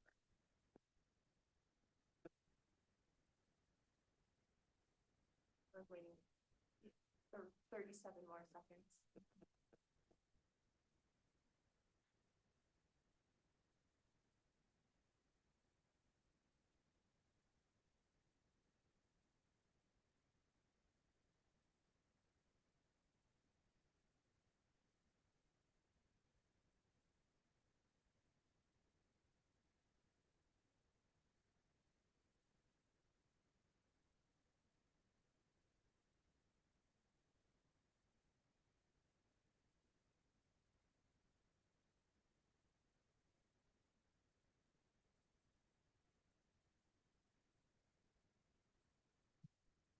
Good morning, it's 10:45 and we are back.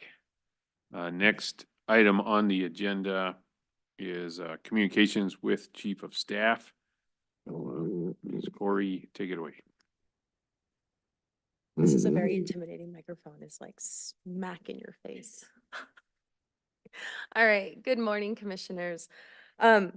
First of all, I want to thank our staff because as you've been hearing from them all morning, they make my job so much easier and also harder because I have to think of more things to update you on because our staff does such a good job communicating with you. But there's a couple of things that I thought worth mentioning First and foremost, I want to extend a formal, as you did, Mr. Chair, a formal thank you to the city of Farmington for hosting us here. We've spent 2 days here now. It's lovely. We appreciate being able to get out into the community and see other parts of New Mexico, remembering that we work for all of New Mexico and not just Santa Fe and Albuquerque.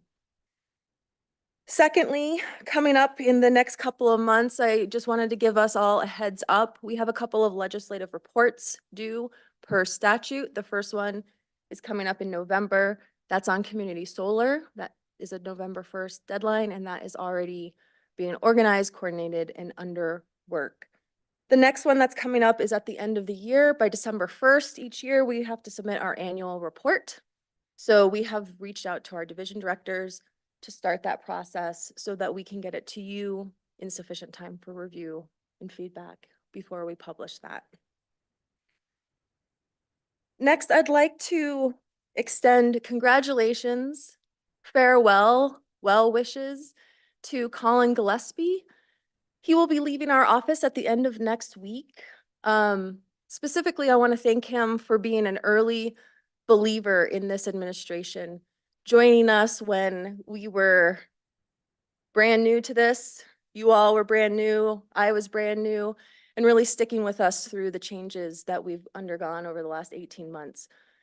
He's going to go to the Department of Justice, as I understand it, in the Consumer Protection Division, and do a little bit of litigation. So we wish him luck, and we also want to thank him for all the work that he's given to this agency. Last but not least, we have a lunch and learn coming up next week. We took a break for the summer because people weren't around and it was hot. So why lunch and learn?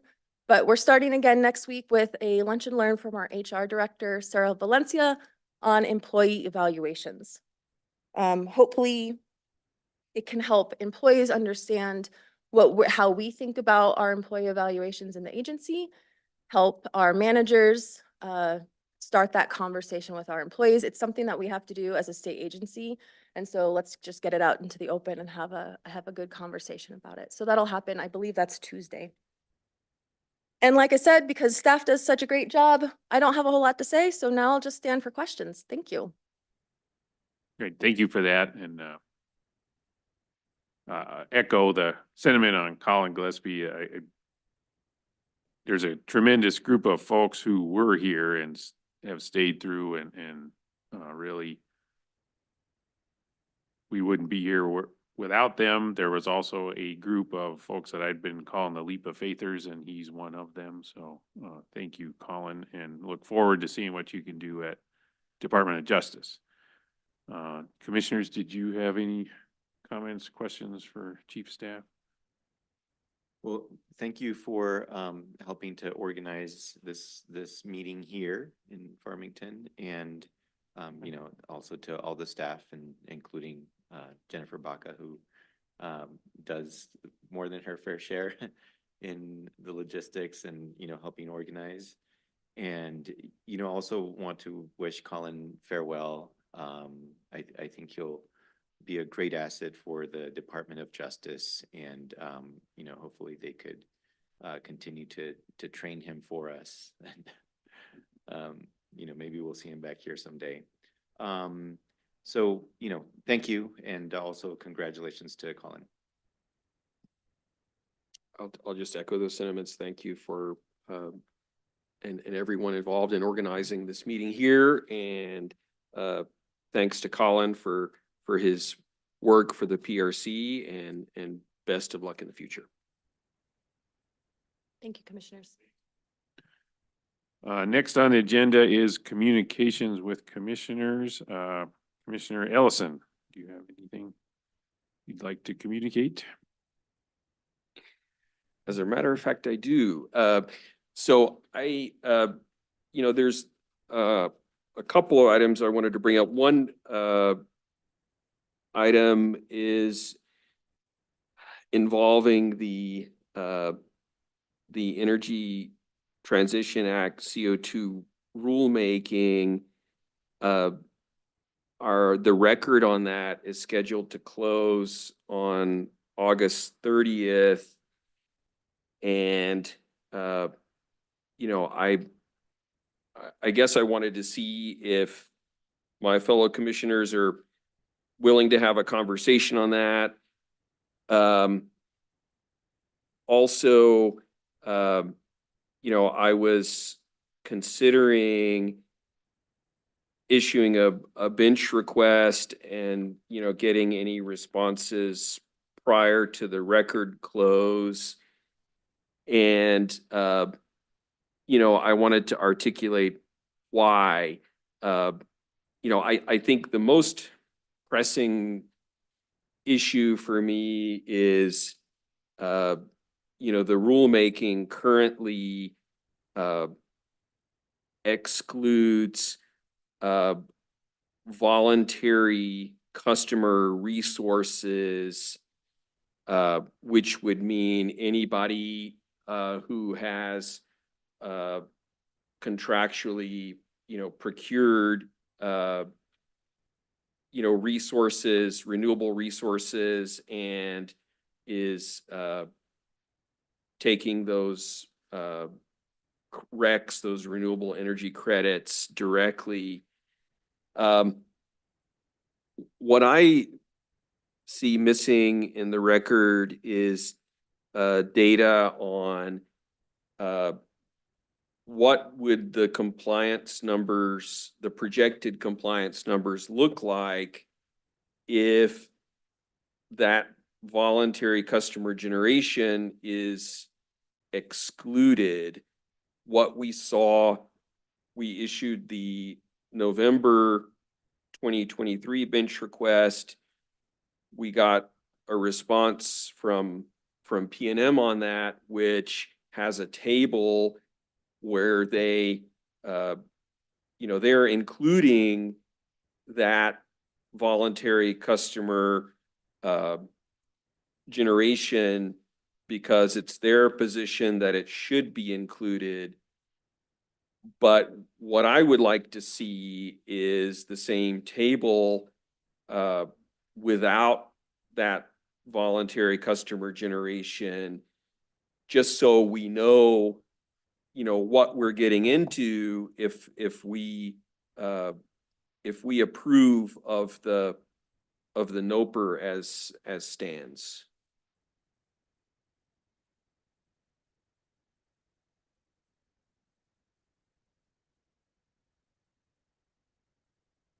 Did you have a question there?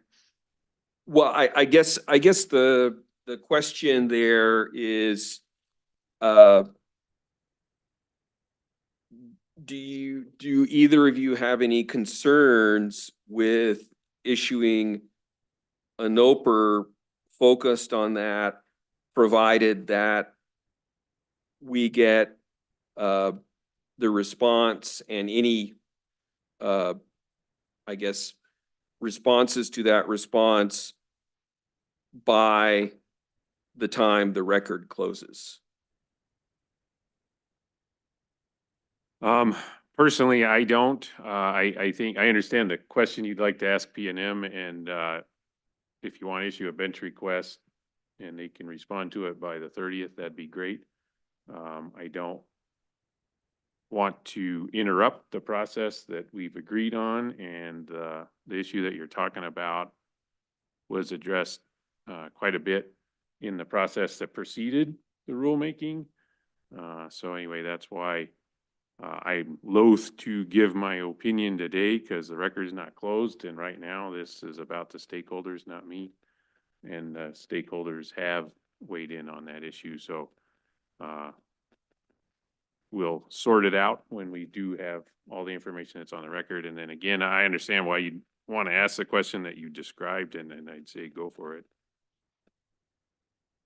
Commissioner Aguilera, do you have anything? Excuse me. I have similar comments. I think I think one of your questions was whether we should meet to discuss it. And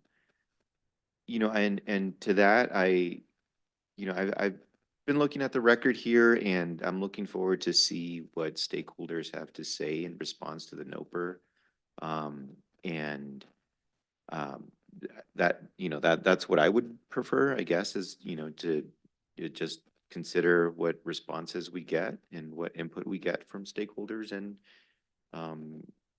industry. And so, and as to the other question about issuing a bench request, I mean, I think that's valid if there's information that you feel like you need. At this point, I think, you know, asking that question now is better. I think, you know, and the earlier the response comes in, the better, because that would give stakeholders an opportunity to respond to that if you're asking PNM some questions here. And then lastly, you know, I do think a lot of this information might be in the record, so I would just, you know, urge to work with OGC, because they might know the answers that you're to the questions you're asking. Maybe not, but you know, I think that's another step that I would suggest. Okay, I appreciate that. You know, I think, you know, with the record closing August 30th, I think we've got all the responses we're going to from industry and interveners, you know, unless we do issue another bench request. You know,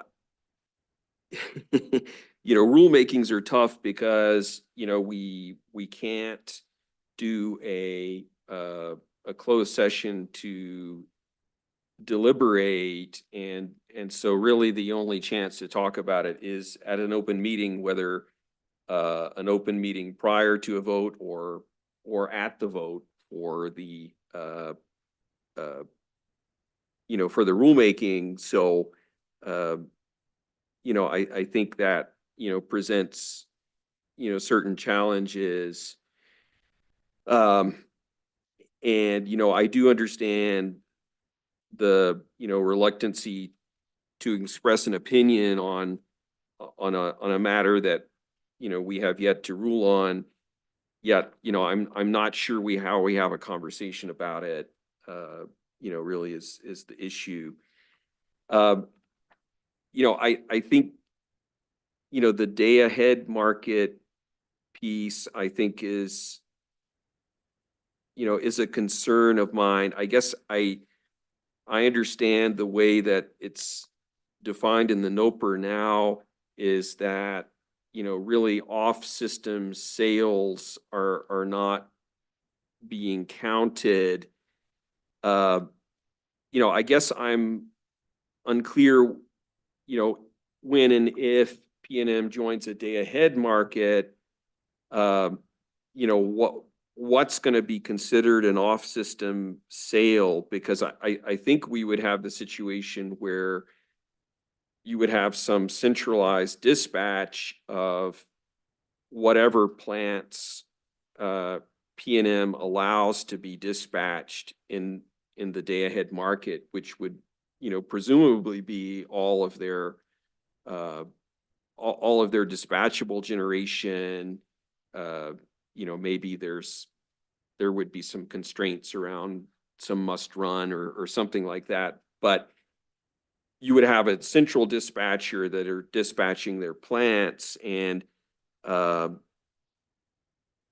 you know, what would exactly be considered off-system sales in that scenario is something I'm a little unclear about. And, you know, I am concerned about putting in place a rule that could potentially, you know, have an impact on regional market participation. Yeah, just to reiterate what Commissioner Aguilera said is, I would encourage you to look at all the information that was submitted before the NOPR got issued, that informed the NOPR as it was drafted, because the topic you're discussing was addressed at length from several commenters.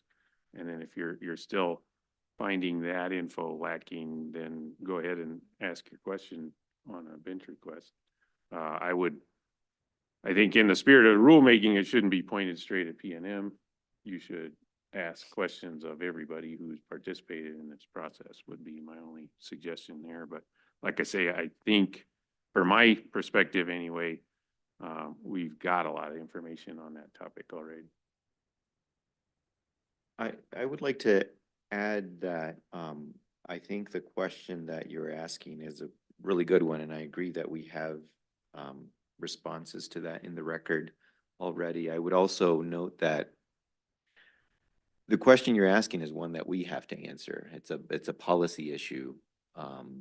So, you know, I think if I'm understanding it correctly, I'm not sure. I'm not sure that it's a question for P&M. I think you could, you know, we have opinions about that, but I think it's a policy issue that we'll be deciding. No, I agree that, you know, was that question about, you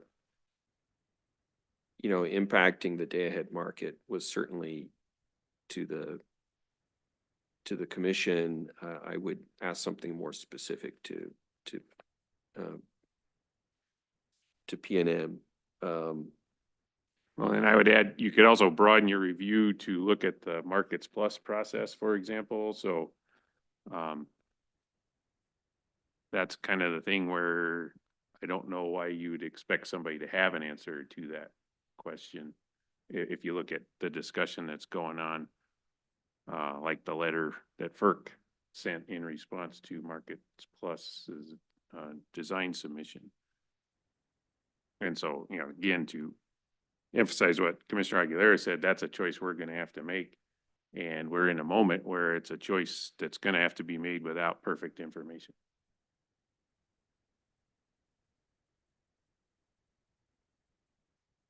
Right. Well, great. Well, you know, I appreciate that discussion, and, you know, I'm likely to be issuing some bench request, keeping in mind that we've got an August 30th close of the record, and not to interfere with that.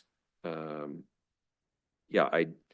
you know, I'll mention one other thing that, you know, when you read the statute, I think there is some ability to debate whether the statute is dealing with physical plant or with power that is produced.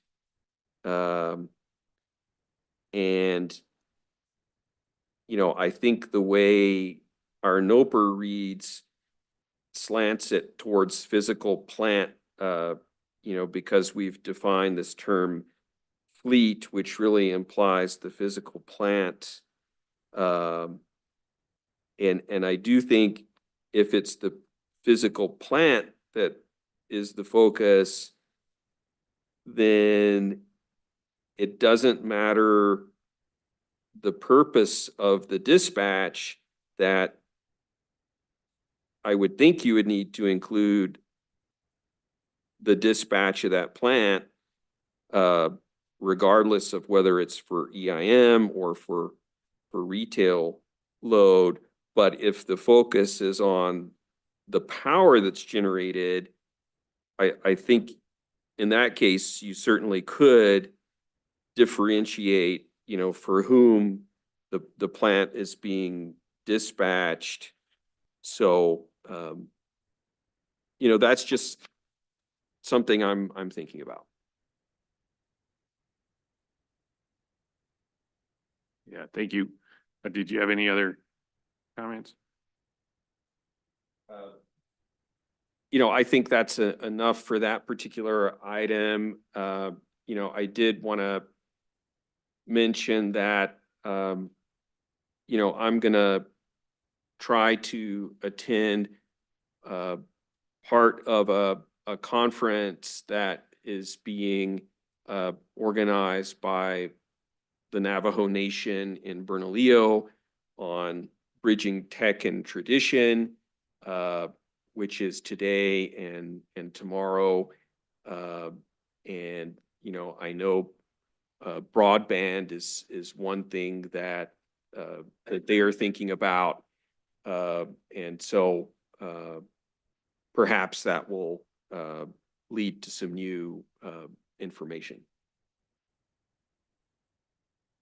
Great. Thank you. Commissioner Aguilera, did you have any communications? Thank you. Yes, I do. So I just, I already talked about the workshop next Thursday on, regional markets, including, the day ahead markets. And so I just wanted to make another pitch for that. And then wanted to just let you know of some, the conferences that I'll be attending and participating in.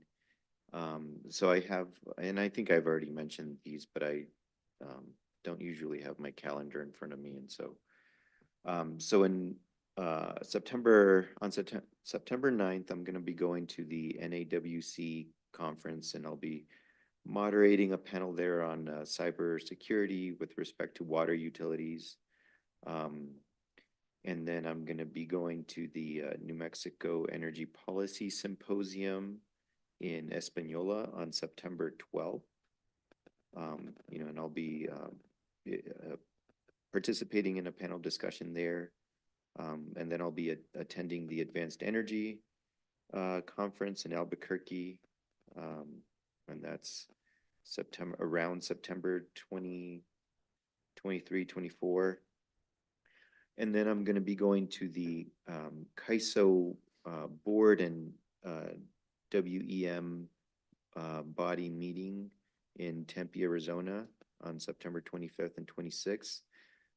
They asked if I could provide an update on our experience with summer, reliability. And so I'll be doing that, and, I'll ask my advisor to, get with your advisors in case you have something that I should communicate. And then while I'm there, I'll probably also talk on behalf of the bosser.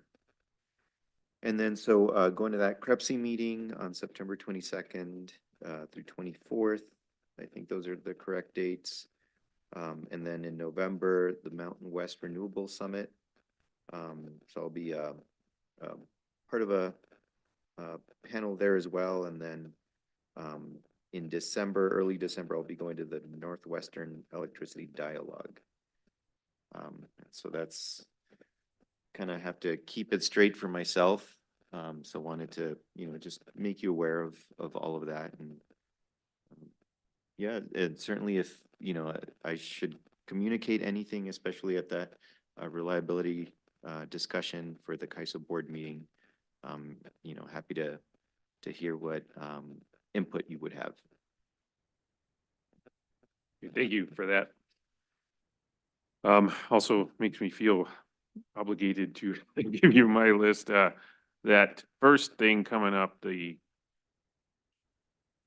commissioner collaborative with FERC, the 10 NARUC commissioners that are going to be meeting with FERC commissioners at the NARUC meeting in Anaheim.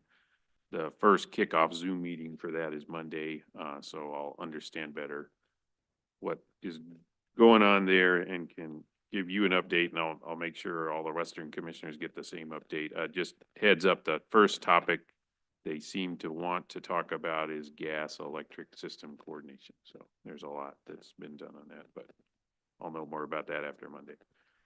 And then I'll be going to Salt Lake twice in September. Once is a WEC annual meeting where it elect the new members of the Members Advisory Committee. And so that'll happen September 17th and 18th.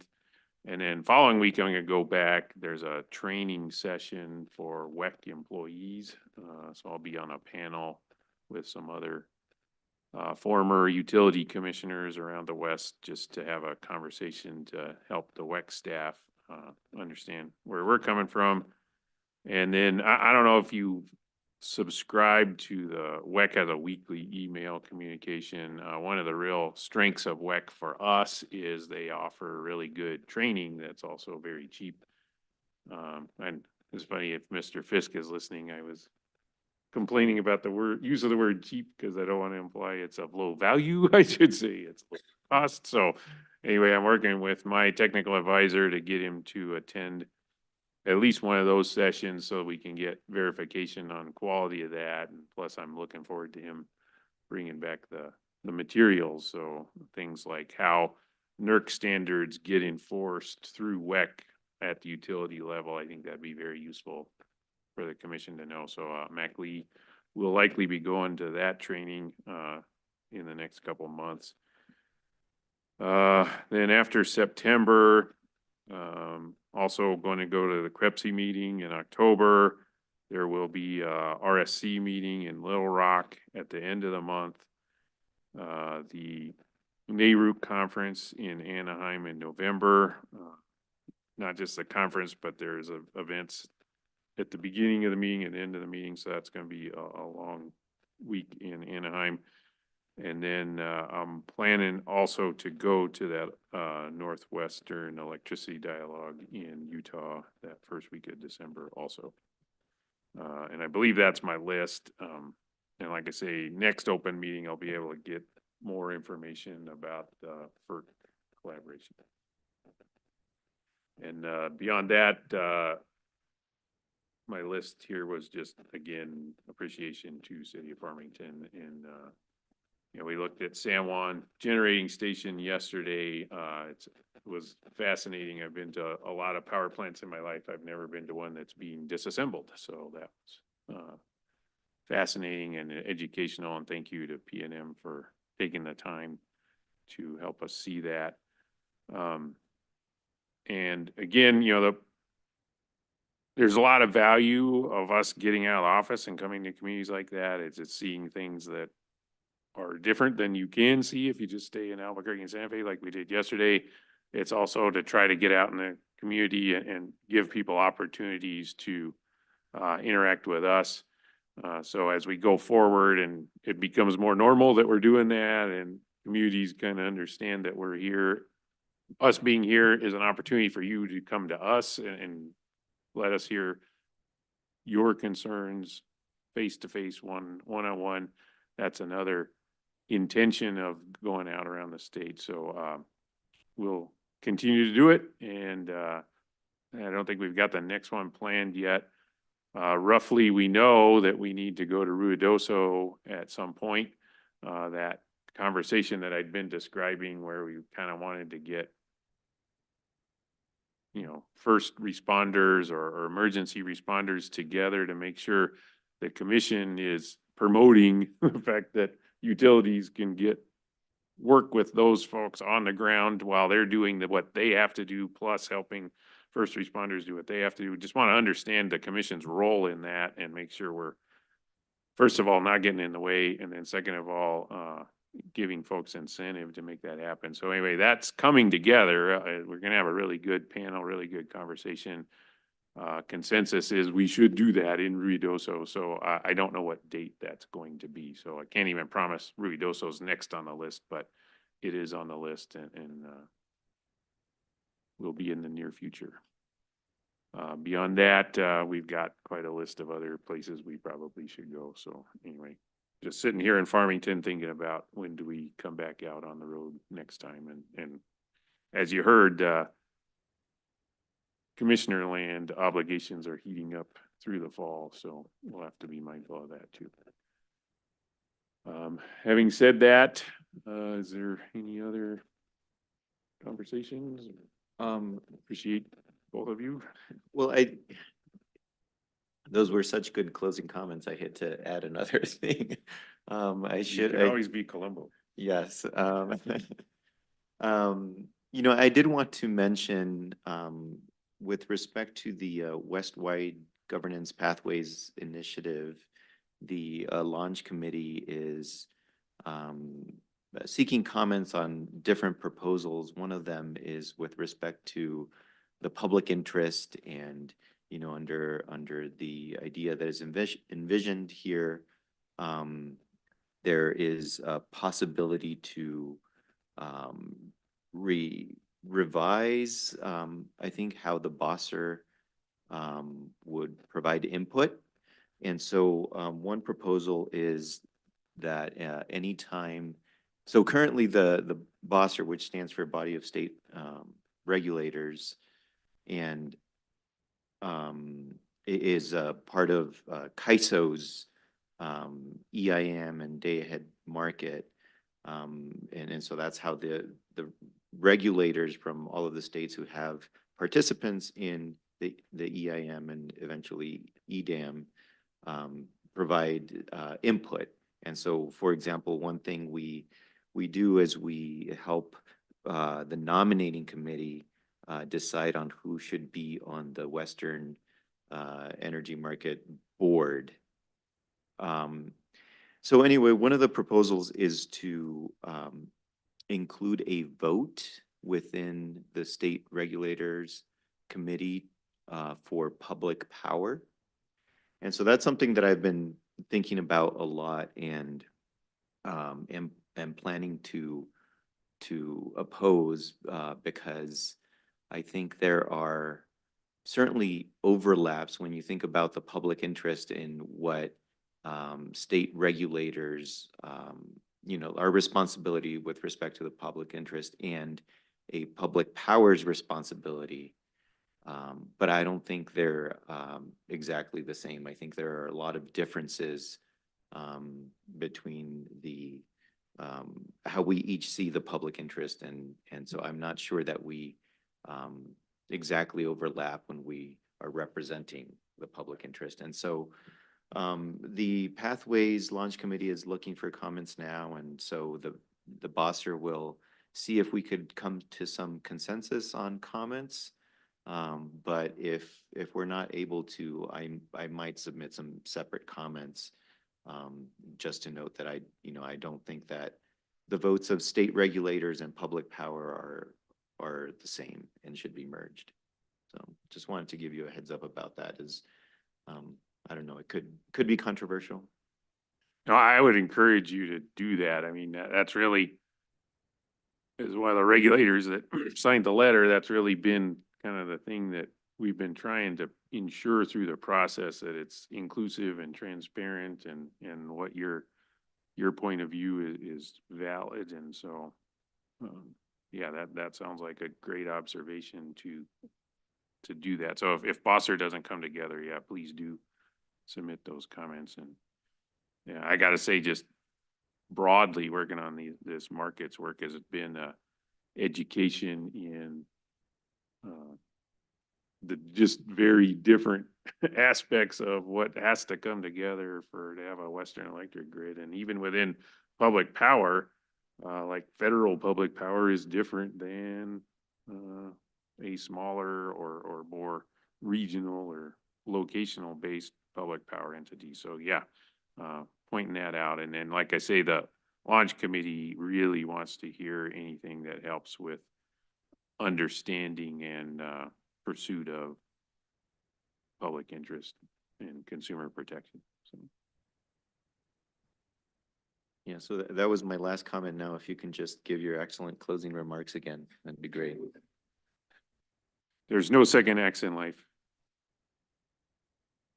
Any objection to adjourning? And we are adjourned.